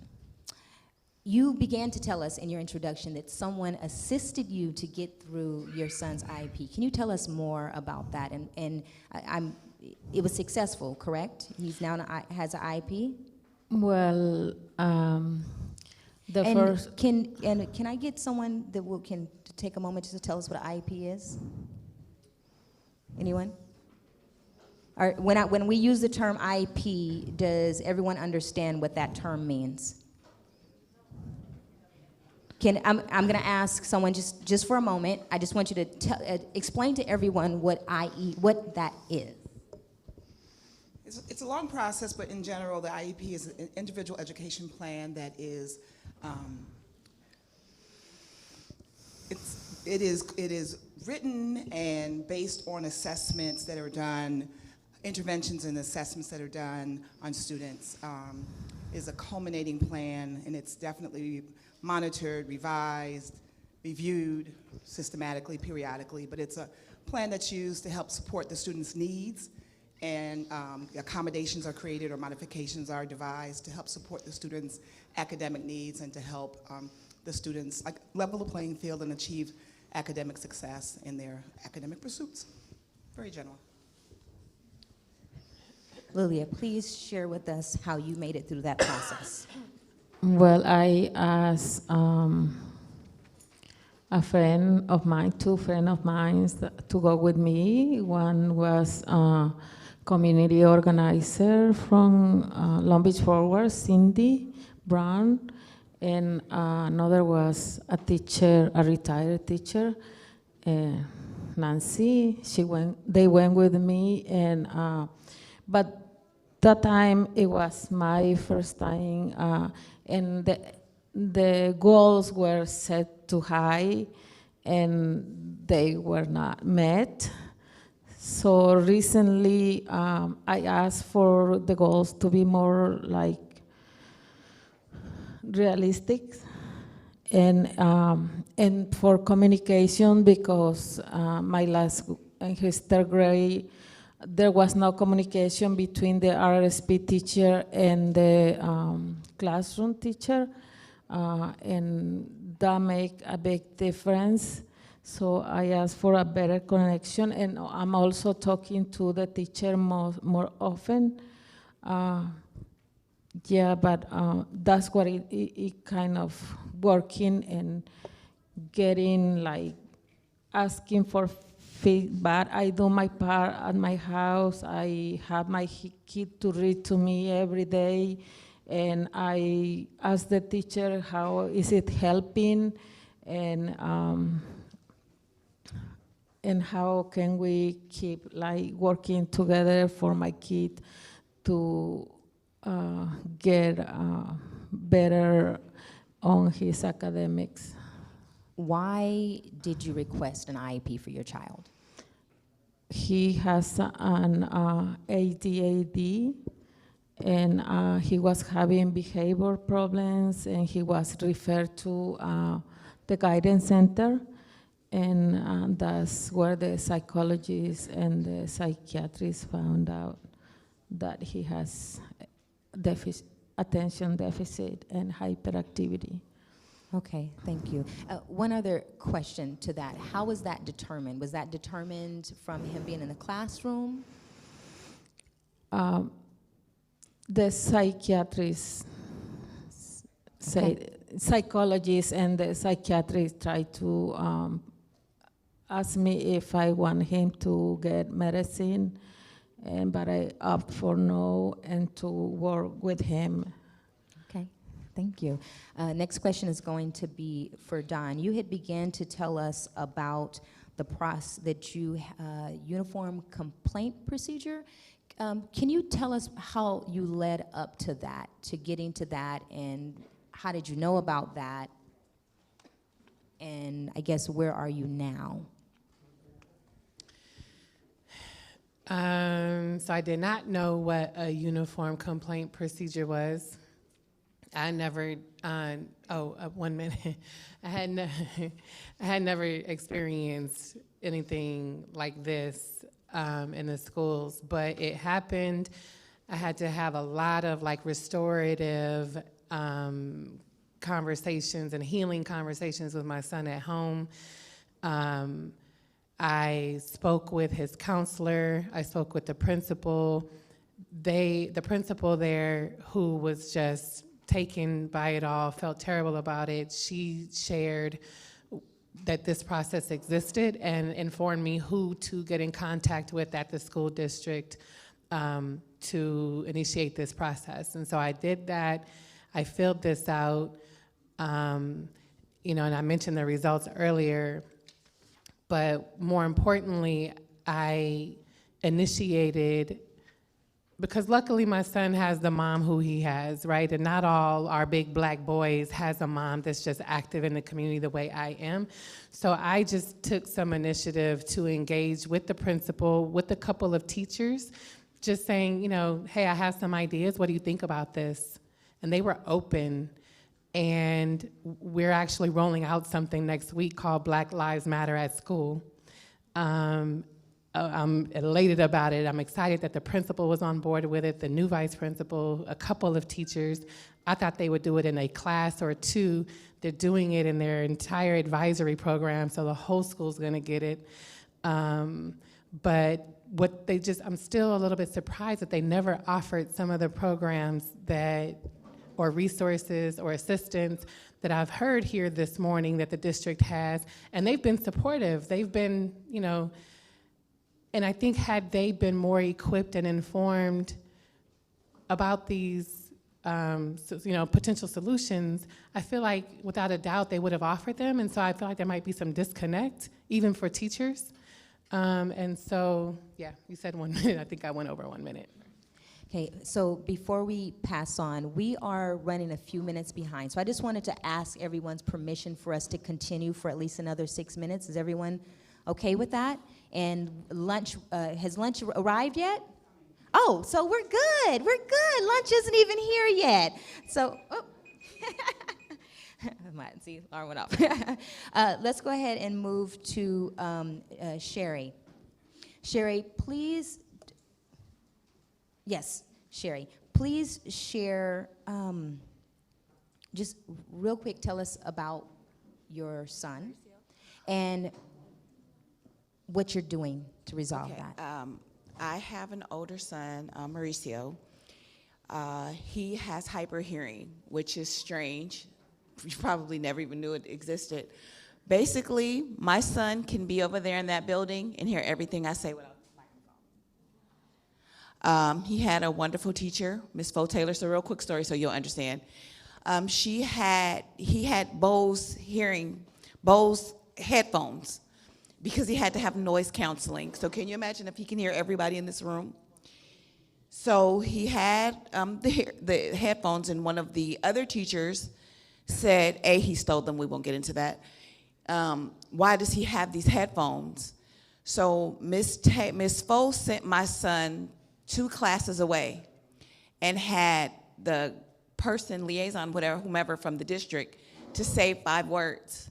My son heard it over everyone, and he asked everyone to please be quiet because it hurt his ears. So imagine a screeching fire truck or whatever. So anyway, long story short, I had to put in an IEP instead of a 504 that he was able to wear the headphones, and he has also had something called assistive technology.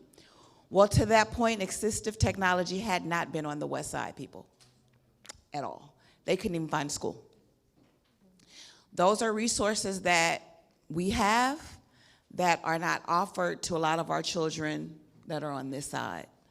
So I had to fight to get it, and some other things, and he ended up getting it. The earphones and the iPad and things that he needed. What is assistive technology? Assistive technology is your iPads, your headphones, anything that you can think of that will help you with his education. Like he also had an issue with his hand. So in writing, he couldn't write with the pen a lot because it hurt his hands. So they offered other children iPads and things like that at that time. Him being on the west side, they were like, oh my God, what is he going to do X, Y, Z? And I just kind of looked and I'm thinking to myself, sweetie, I work on a ship. I promise you I can afford one. But again, that's a whole nother conversation. Like I said, the district has resources. It goes back to that. They have resources. We have to figure out a way to help other parents and help to figure out how to get to the resources, whether it's counseling, whether it's whatever it is. It's how do we get to the resources? I would have never known if someone didn't tell me. All right, the next question is for Marietta. Marietta, did you get...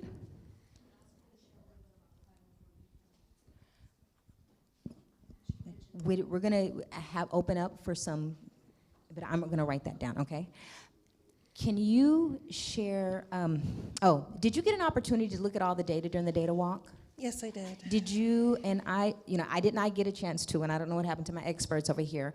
Are you familiar with the data related to the Pacific Islander community at all? I looked at it, and I happen to know that is kind of one of those communities that are kind of fall through the crack because there's not enough for a lot of advocacy, but there's, in this area, there's a lot of APIs. So I also am part of the Asian Pacific Alliance Labor Board, which is why I know about it, but I think this needs to be more educational resources for that community. Okay, I'm actually having her look up some information related to the Pacific Islander community. So in your packet, if you want to look at the English language arts scores, they're on page 14, and you said you wanted to reference the Pacific Islander score specifically? Yes. So for English language arts, it's 14 plus 19, so what's that? 43% are meeting or exceeding. And that would mean that 57 are below, not meeting the standard or below the standard. Do you have the math data here as well? Yeah. The math data shows, what's that, 37% meeting and exceeding standards, and then 62% not. So one of the conversations that I had briefly with Marietta at the beginning, we were talking about resources specific for different categories. And just as you heard just now, there is a deficiency within math within the district. You've said that you've paid for your own tutoring. Have any other resources been extended to you as a parent? So, at the school itself, they do have the tutoring. The math tutoring, unfortunately, I've had my girls attend that, and basically they feel that they really don't tutor them, they just help them with homework. And they need that if the teacher is not teaching in a class, the kid is never gonna figure it out, right? And so the problem is there really needs to be real tutoring and not just somebody supervising the kids in case they don't know how to work one problem. And that's what my daughters encounter all the time, because my 9th grader has the same teacher, and she's in geometry, and my older daughter is in physics at AP Physics with the same teacher. And they both go through this frustration of having to kind of teach themselves and go on Khan Academy, which we all know, is the resource that they have to address. So I've been able to get a tutor, which, not everybody can afford a tutor. There's like 4 girls that we've tried to keep together. We rotate at the same school, and not everybody can afford that, and I can't afford it long term. Okay, due to time, I am going to attempt to wrap up. And then I'm going to ask each of you to take 30 seconds, and you can do one of 2 things.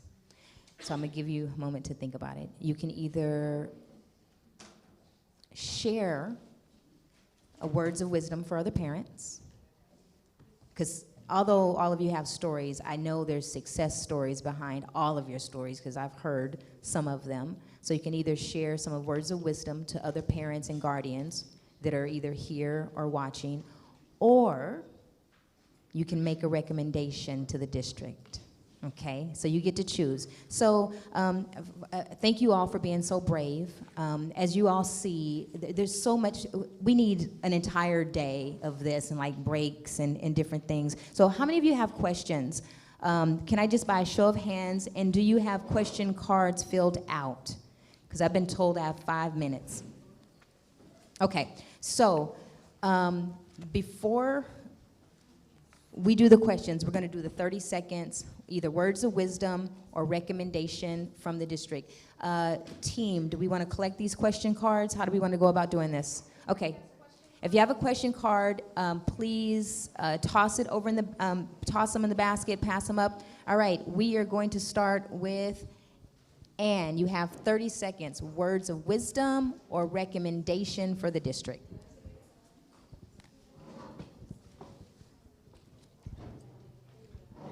Something Vinity, something. We talk about the parent experience. យើងនិយាយអំពីអ្វីដែលយើងមានអនុសាសន៍ដល់ក្រសួងអប់រំឬក៏ជាពាក្យអ្វីដែល5ផ្ញើដល់ពុកម្ដាយបាទ Okay.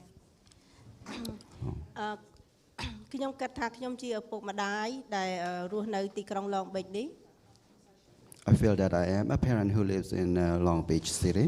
ហើយការខ្ញុំដែលមូមករស់នៅទីក្រុង Long Beach នេះខ្ញុំទៅតែមកពីប្រទេសខ្ញុំហើយខ្ញុំមកជាជនភៀសខ្លួនហើយខ្ញុំអត់បានដឹងច្បាស់លាស់អំពី system នៅស្រុកអាមេរិកនេះទេ I came from Cambodia as a refugee and I didn't know the system in the United States well.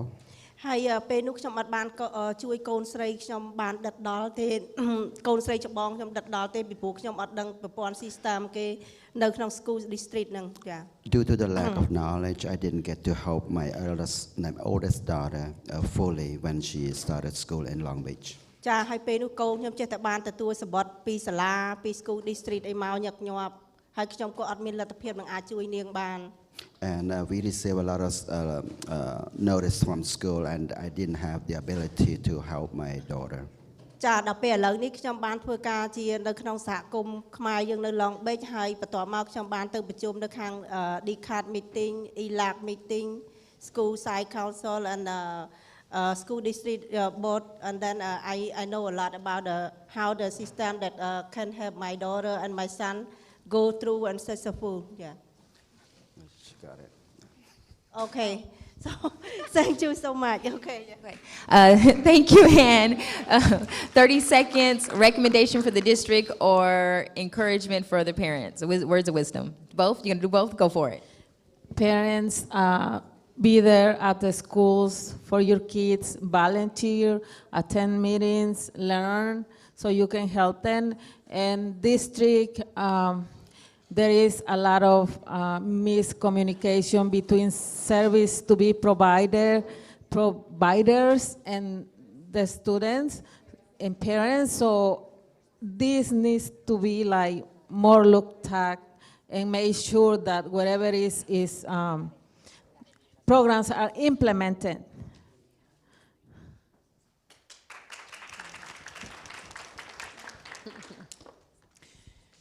I don't know, it feels like a lot. I think what's inspiring me to move a message towards the district is the results that I got back from the district, from the investigation of this discriminatory act committed by the substitute. But it's full of discrepancies in their whole process. For example, the 4 boys friends of my son who was sitting with him, when the teacher walked away, the 4 boys were like, whoa, that was racist against you, right? And here they're claiming that my son claimed that it was racist, and he did not. They said they investigated 18 students, and then in a different section, they said, well, according to the 25 students that we investigated, so I was like, is it 18 or 20? Anyway, it's full of discrepancies. I feel like our district has to be more genuine, more authentic, more invested. They have to fight for the resources to equip the teachers, the staff, make the arguments for the counselors, for the school psychologists, for those who are on the ground closest to our kids, to equip and resource them better. And if you're so frustrated, folks at the district, and I'd encourage others to communicate this to them too, if you're overwhelmed and frustrated and not in this work for the right values and sets of principles to really improve our children's education, then go away. Find something else to do, but reground in making sure that our kids are equipped to lead our country's future. And I'm not seeing it, so I don't know if that was a recommendation or just a complaint. I don't know. Recommendation and/or words of wisdom. If I could implore anybody, if there's anything you take away, your kids are your number 1 priority. That's why we're all here. Fight for them. Look for it. If you can't find it, turn over a rock, look under it, figure it out. If someone tells you no, someone will eventually tell you yes.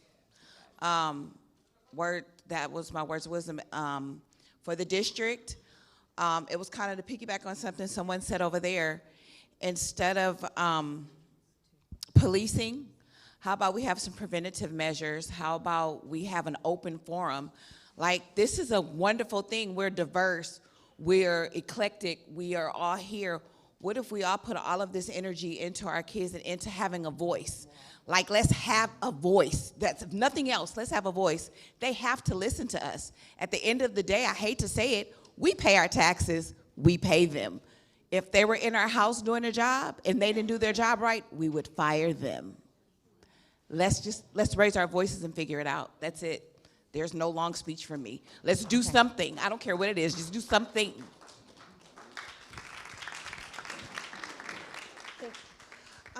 I just want to say, I'm from a minority group. I'm Chinese Samoan. My husband is Black and Panamanian. And so my kids are like the in-between.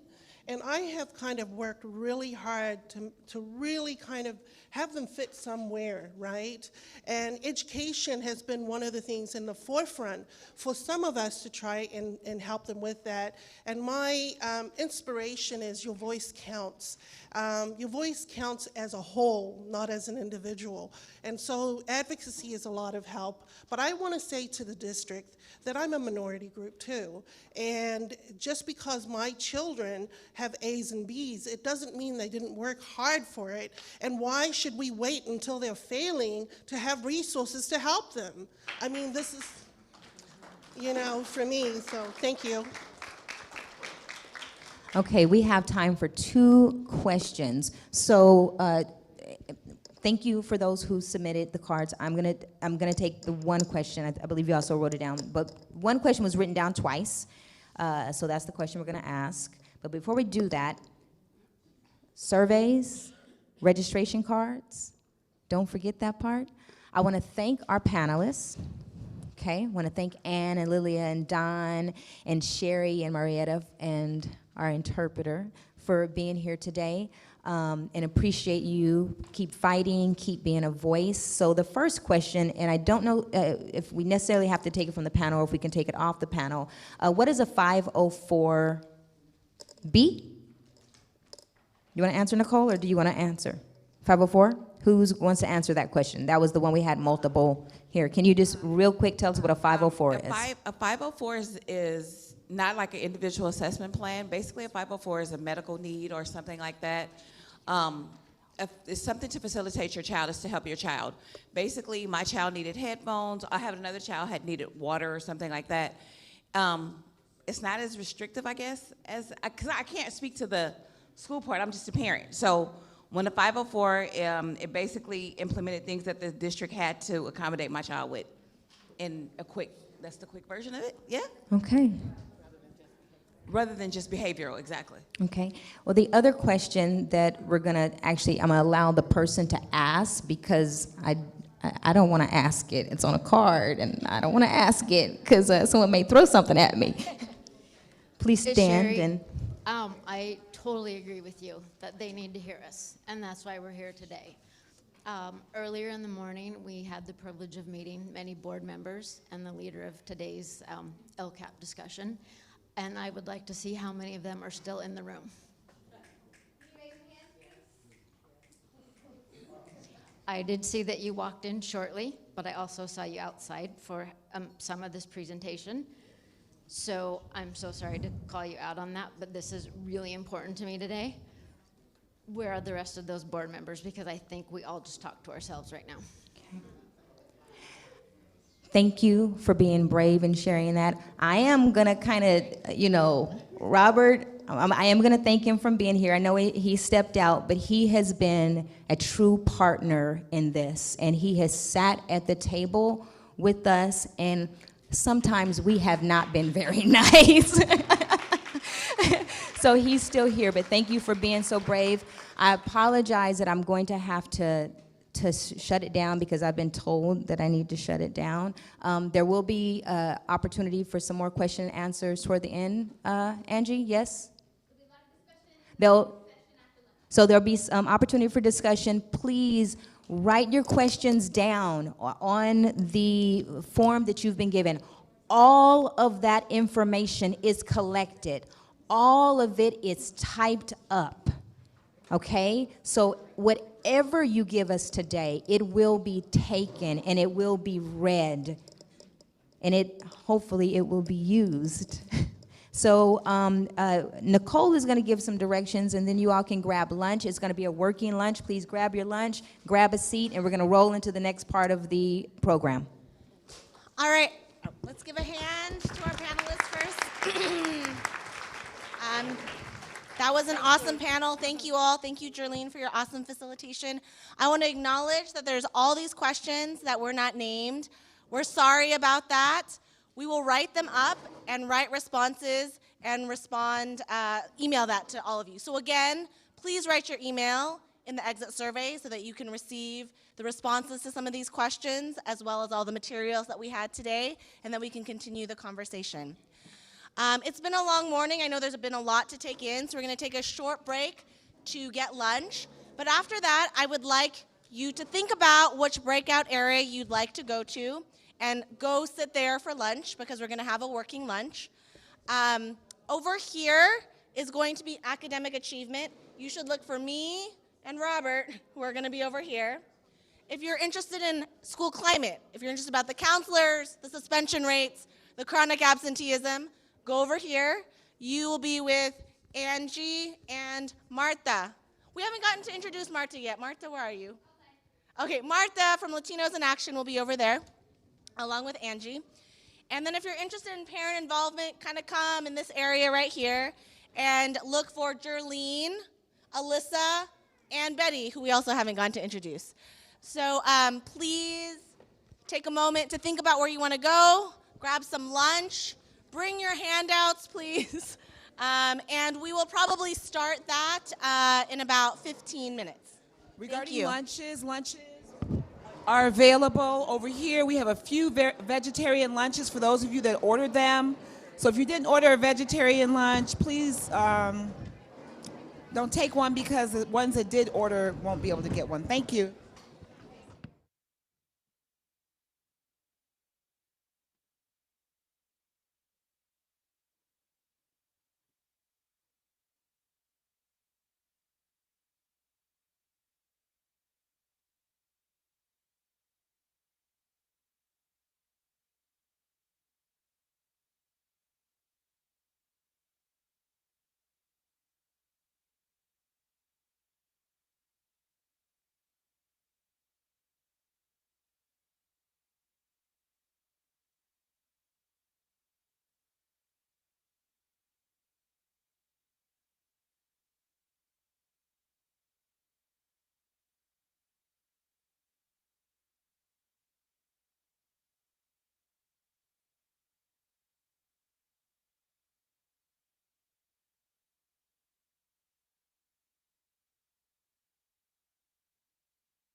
Everyone for sticking with us.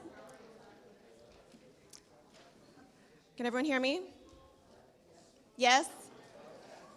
Okay. I used to work with high school age students, so I'm all about checking for engagement. Are you still listening to me? Okay.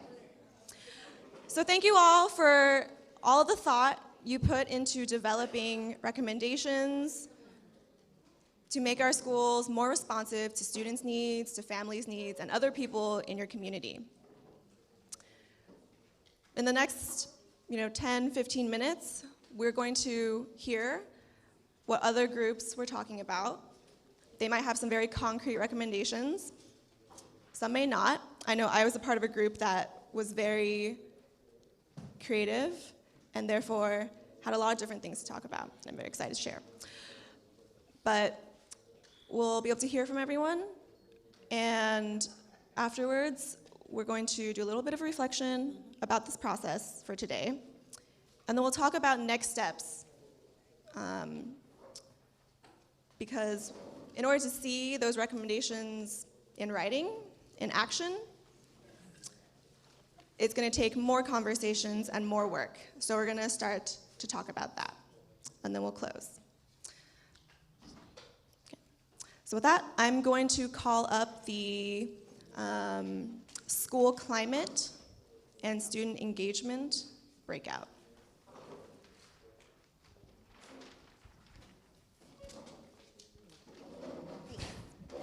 Okay, I'm Angela, and we had these recommendations. To improve school climate, we thought of follow through from 2019 goals, and we recommend to hire more social emotional support staff. For instance, the 1 to 250 counselor to student ratio, the 1 to 500 to 700 psychologist ratio, and the 1 to 250 social work ratio. And we said that we need to hold district accountable to these numbers. Structured program involving parents and community members to offer mentoring, thank you, for prevention and support groups focused on arts and sports. Building off the VIPS program, so making sure that community members are going ahead and staying connected with the students so that we are holding everyone accountable. Involve parents in the performance improvement plan designed for students. Staff training on implicit bias on how to respond to bullying and on social emotional supports. And I think that's it.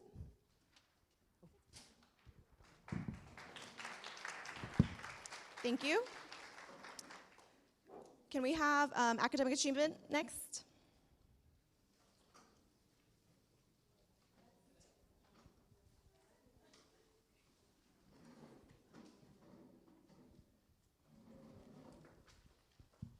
Folks can see me from over here, right? Because I need to look at our notes. So our group was on academic achievement, and I had asked Lilia, and we had a teacher in our group who's been teaching for 20 years, and so just our whole group, like we kind of, the primary outcome landed around restorative justice / transformative justice as a tool that we can use to increase all of our academic achievements and try to close gaps and shift the statistics that are most negatively impacting the marginalized groups that we see around the room and on the walls, our English language learners, homeless folks, foster folks, our Black children, and primarily our Black boys. And so using restorative justice, transformative justice as a tool to engage, as a tool for our teachers and students, and even local administrators, principals, counselors, as a way to engage differently, to open up space to hear students differently, to create space to give them room to say what they need, what they want, how they're feeling.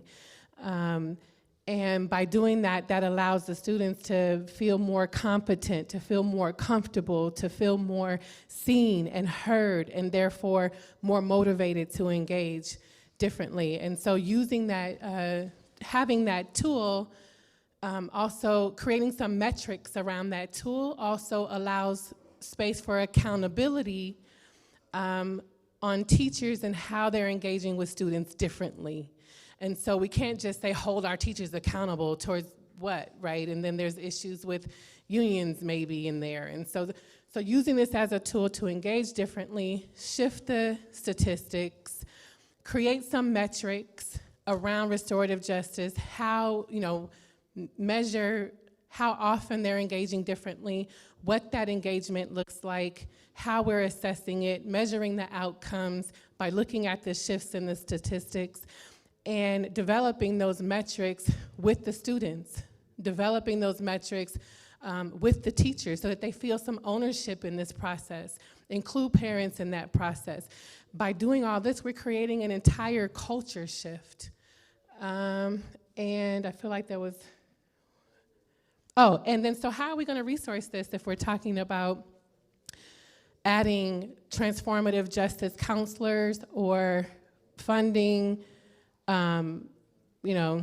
other counselors to help be part of this process or to stipend parents to be part of this process? If we're spending $53 million on police, if we have 3,000 cops in the district, cut that in half and fund these positions that way. That was one option. Am I missing? Is that it? And thank you, we had 2 youth in our group that also contributed, significantly, made the points around the importance of teachers making space for students to say what they need and be genuine and authentic about that request, and playing basketball with them like our teacher does with his students. So that was important, and thank you guys. Oh, yes. We also talk about early intervention is very important. It starts since the kids are Head Start is possible, kindergarten, so we don't have this problem in the future.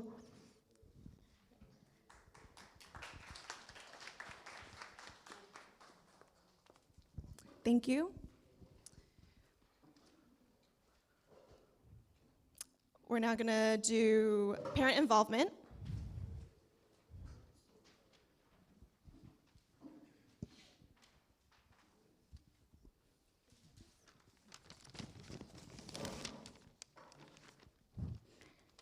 Hello, I'm Jerlene, and I am part of the parent involvement. I'm going to be reporting out, and I've asked Lee White and Maritza to come up as well. Ours isn't all pretty like theirs is over there on the wall. So parent involvement, I would kind of say it's kind of been, can you two come over this way? Make sure you guys are in front of the camera. Parent involvement has pretty much been like the theme of this entire workshop. I mean, the reason we're here is because you guys are all involved at some level or not. So in the building your own LCAP, parent involvement is a crucial part. So we began by reviewing the state priorities like you all did in your committee, but we also talked about, does that really reflective of what we believe parent involvement is? And we kind of talked about who are the parents and guardians and who's left out. And we also reviewed, according to the goal of the district, schools will be safe, inviting, engaging, and supportive places for students, parents, and staff. And we kind of broke that apart to say, is that what's really happening?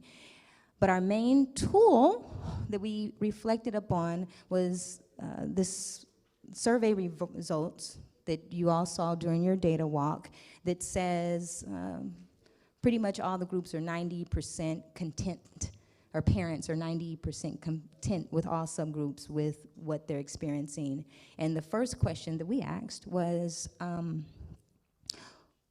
who completed that survey and who didn't complete that survey? And is that really reflective of the full population?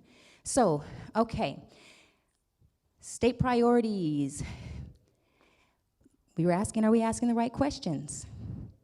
Our the survey. So the survey is the tool that is used to measure if schools will be safe, inviting, and engaging. So we kind of went back and said, well, first of all, are the right questions being asked? And are there other measurement tools that should be included? Like one of the panelists earlier today talked about how she moved her child from her neighborhood school to another school because she didn't feel that it was safe. So are incidents like that included in this measurement tool? And we talked about, step to the side, Lee, behind you. Oh. Okay, so we know that anyone who did not take that survey was not counted.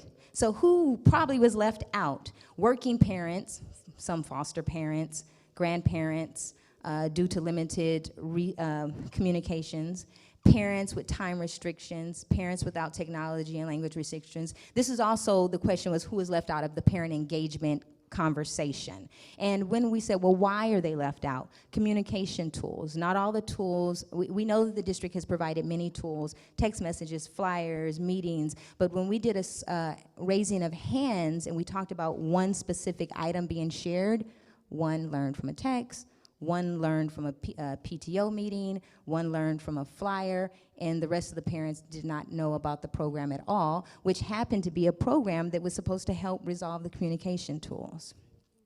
Okay. Do we now want to share about some of the two solutions? Sorry. So the reason I asked Maritza and Lee to come up was, yes, we talked about some of the issues and challenges, but we also wanted to talk about some of the solutions to increase parent engagement. So Lee, will you please share one? Okay. One of the solutions would be, all of you all here are parents or parent and families, members who are involved and interested in supporting our schools. So then the solution would be, let us in this room be the leaders for our schools and talk to other parents, let them know what is available for them to get involved. And when there's a survey, encourage them to survey. One of my things that I used to do as a very active parent was stand at the front gate and give out information and talk to parents and send them to places where they can get involved. One more thing, I'm sorry. Another thing is to lead the leaders. In our community here, in the Cabrillo community, we have lost all of our PTAs, for instance. And that's because leaders need support. We need other leaders. And when we don't have that, it gets pretty overwhelming. So if we had a way somehow to partner with other schools that are doing well and can have some kind of a mentorship or just support, I think that would help build our community of leaders in our schools. Hello.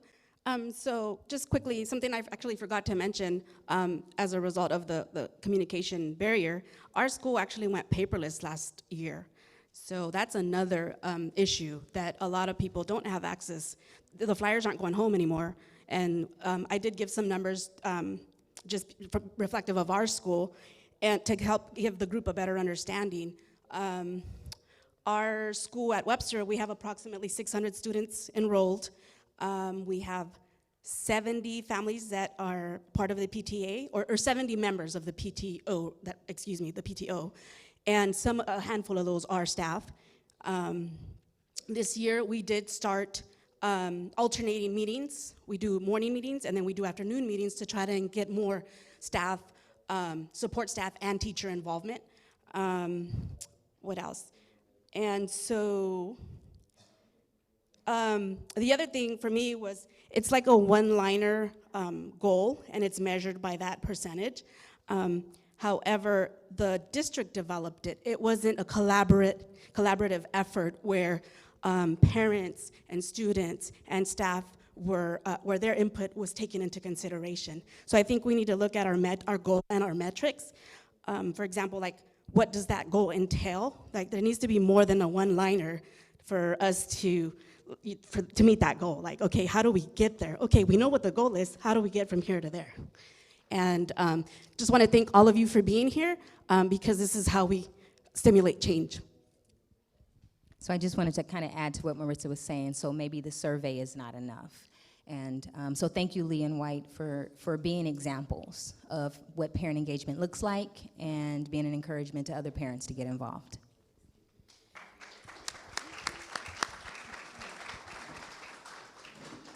Hi, my name is Marta Cota from Latinos in Action, and I'm a grandmother. I have one kid on Washington and another on Head Start. And I'm very happy to be here and listen all the things and suggestion of how to improve all the things with a student. At this time, I'd like to know if you have some reflection about all the job you did today. If you have some reflection, no shy.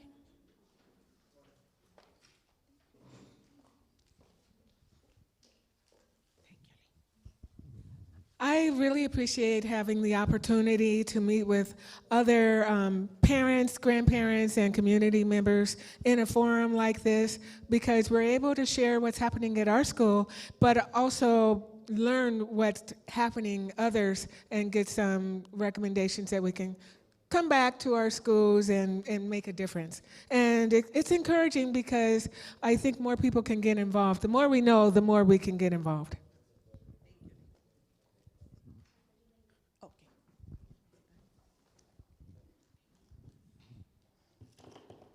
I'm glad that I decided to come today.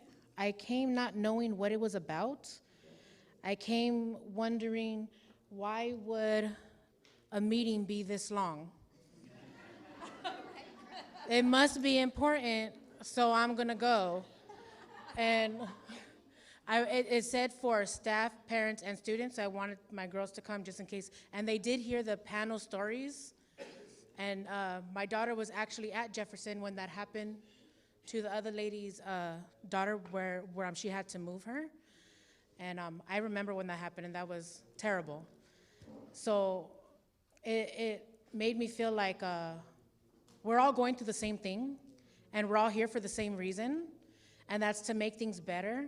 And also, I liked the encouragement. I was in the parent involvement group, and I had talked about how I wasn't as involved as I used to be because of the change in staff, and how every school doesn't follow a certain policy on getting parent involvement.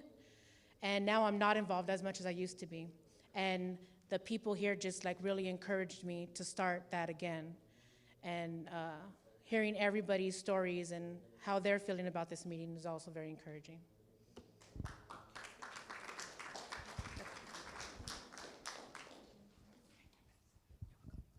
So when I came here today, I actually thought we were going to be, when I saw accountability on the flyer, my understanding of that was we're going to be discussing budget and how funds are appropriated. And that's what I would like to see eventually as a result of the information gathered here today. I don't want it to just go get filed away somewhere. I want us, since we have a good group here, I want us to be able to set a goal of how do we move forward with this information? What comes next?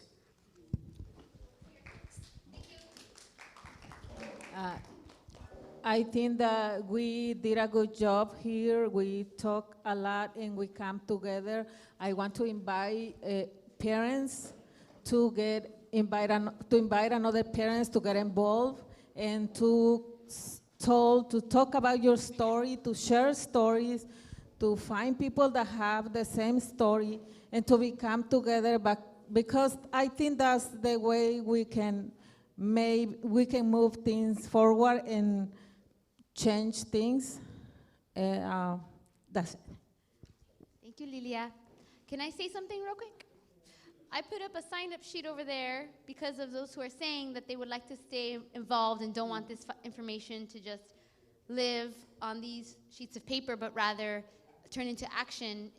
we were thinking maybe we could form a work group of those folks who would like to meet again and look over numbers, look over the budget, and have a discussion to look at the recommendations made today and how to package them and take them to the school district, to the superintendent and the school board members as LCAP recommendations. So there's a sign-up sheet over there. William already signed up, so please put your name and email before you leave if you'd like to reconvene in a smaller setting.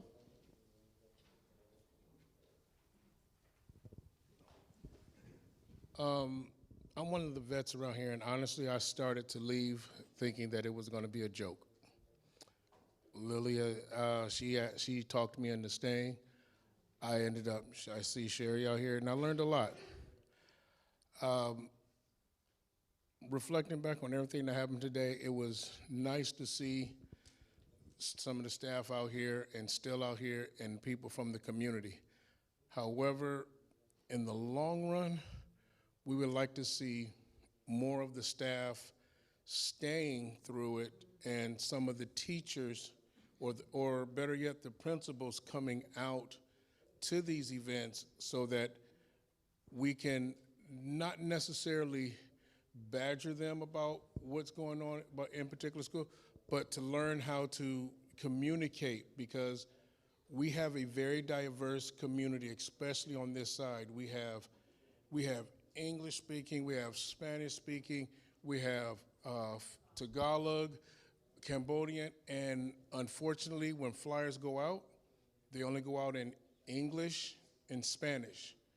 And you have a lot of grandparents who are taking care of kids who they don't answer the surveys because they can't understand them. I mean, it's nice that, and I chewed Robert out, told him that he drew the short end of the stick. That's why he was here the whole day. But then I see the superintendent's here, and hopefully I get to gnaw on his ear a bit. But all in all, this was impressive. Honestly, I didn't even think this many people would come out or this many people cared as much as I did.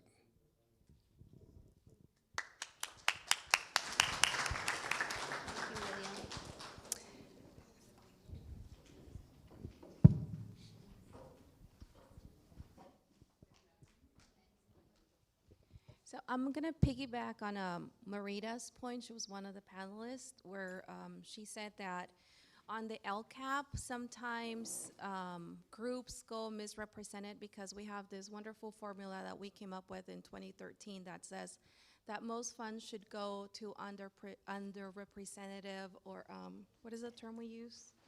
Like high need students, but then that leaves behind the rest of the group. So I think maybe that's something in and of itself that needs to be revisited. So we also talked about data transparency and actually reflecting like the bigger picture. So this is more of a request that these graphs are nice, but as a parent, I would like to see like year over year change or some sort of comparison. If we started with this formula back in 2013, how has it changed? So if our suspensions rate is 70% for the socioeconomically disadvantaged in 2019, what was it in 2013? Because that's gonna show me, is this formula working? Like, are we allocating the funds and is that actually having an impact on the groups that it's being focused on? So as a parent, that would be like a great thing to see for next year. Like, how does this year compare to the prior year, and maybe pick an interval, a reasonable interval, like maybe 2, 3 years, 5 years, I don't know. Thank you. Are we gonna wrap up soon? Is it time for one more? Oh, yes. I'm going to reflect on the fact that I'm going to piggyback on your piggyback. So I'm from Carver Elementary, and we're a middle class to higher middle class school. We have high scores. We have a low percentage of minorities. We have a low percentage of foster children, if any. We have a low percentage of at-risk children. But all of our children need social and emotional development. We get very low funding because of the facts that I gave you. We get very low funding. We run out of crucial supplies. We hold board meetings at the last minute so that we can keep our school running.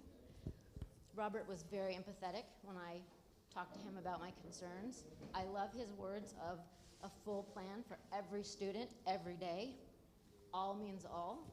I don't feel we're getting that at our school, and maybe at some other schools that would be the same, but we are forgetting some schools that come from different circumstances. We struggle with our budget. Our budget's going to be lower next year, and we'll have to cut some things. Our PTA pays for things that the school should be paying for, or that the district should be paying for, and we lose out on stuff for our children. But when everything comes down to it, all of our children need social and emotional development. Group 2 said early prevention. Early prevention comes from something that our district has. We have a social and emotional development program. We have Sanford Harmony. Why is it not being implemented across the entire district? Why is it that only if your principal is pushing this is your school implementing this into your school day? I know it's an extra 10 minutes that we're asking of your teacher, but do we want to make a difference now, or do we want to deal with this in middle school and in high school? Do we want to put a Band-Aid on it later? Do we want to make a difference now? What are we going to do about this, and why is this not being mandated across the entire school district? I don't understand that. That is my reflection for the day. Thank you. Thank you for those of you who spoke at the end to share your feelings and thoughts and your ideas from participating today. There's a lot of information to digest. I think we have all learned a lot today. We spent a lot of time together. Thank you all. And I don't think I currently can even begin to synthesize the different themes I heard today, the different viewpoints. It doesn't mean everyone here agreed with everything that was said, but we all were respectful and we all listened to each other. And we'll all continue to learn when we leave this room. And I wanted to turn everyone's attention to something that may seem really bland and boring. That was the title of this whole community event called the LCAP, which we defined early in the day, and we probably maybe forgot about it at some point. But it is one of the tools that we have to come together, to workshop ideas, to look at the budget, to come up with solutions and make recommendations and have our input received and hopefully taken. So I have to plug the LCAP for you all.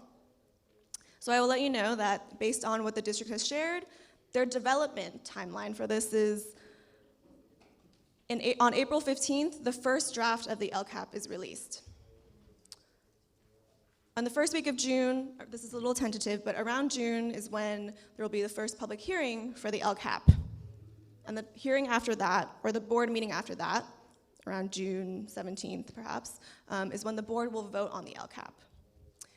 Between April and June, the LCAP goes through a lot of revisions and a lot of drafts. I know Robert has made 4 or 5 different drafts every year, because sometimes things come up, people give recommendations, and they're implemented.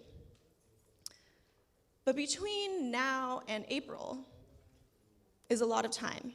We didn't plan this in February just for fun and randomly. We planned it in February on a very strict, tight timeline, because we wanted to give us all enough time to be able to come back to continue working on the things that we started talking about today.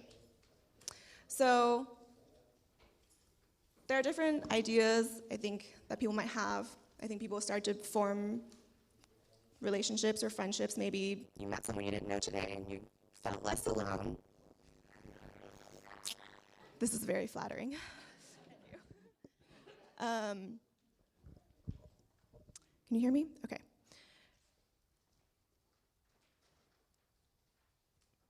I know I implored my breakout session, the parent involvement group, to please come back to continue working out all the solutions you started to name already while talking about what isn't working. You already know what works. You have to just build it out. Probably attach a budget figure to it, and then that's something that can be presented to the district. hopefully before April 15th. So it goes into the LCAP in its first draft. And we'll have plenty of time to learn from Chris why something was implemented or why it wasn't implemented, because he might surprise us with an answer. There might be constraints that we don't understand, but we need time to know what they are. But if we're there early enough at the table, we can still talk about it if we want it to happen. Maybe we'll find some other solution and a way around the barrier. So with that, I'll stop, but just want to encourage you all to consider how you want to see the visions you had become real. They're not going to happen today, but we need you to, we need you to come back. How are you going to take ownership of the recommendations and solutions you gave out today?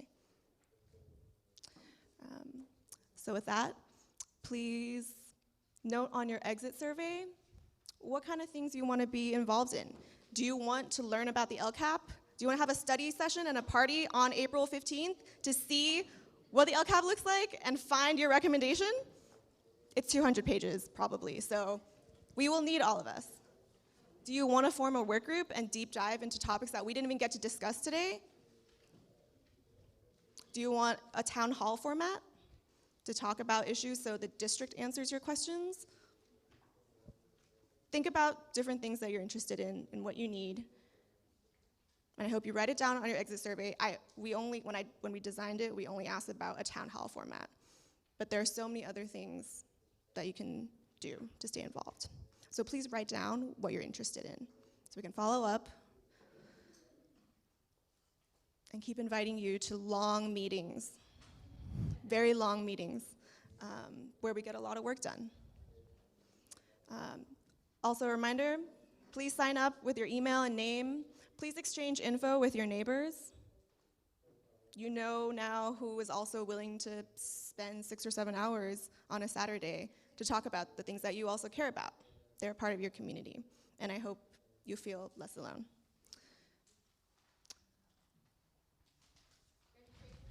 Yes.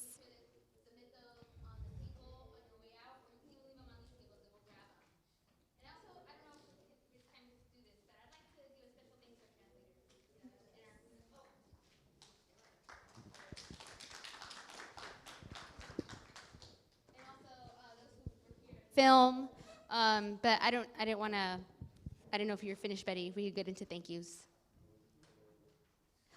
And also primarily thank you for being here again, and we hope to see you again in the work group. Do you want to close us out, Betty, or Jerlene, maybe?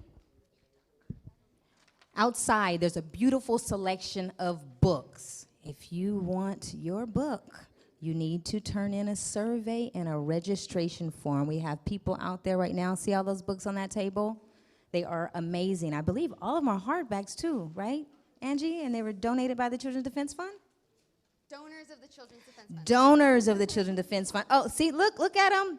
Picture books. So please make sure you complete your surveys and your registration forms. And I don't know how many, is it just one book per person?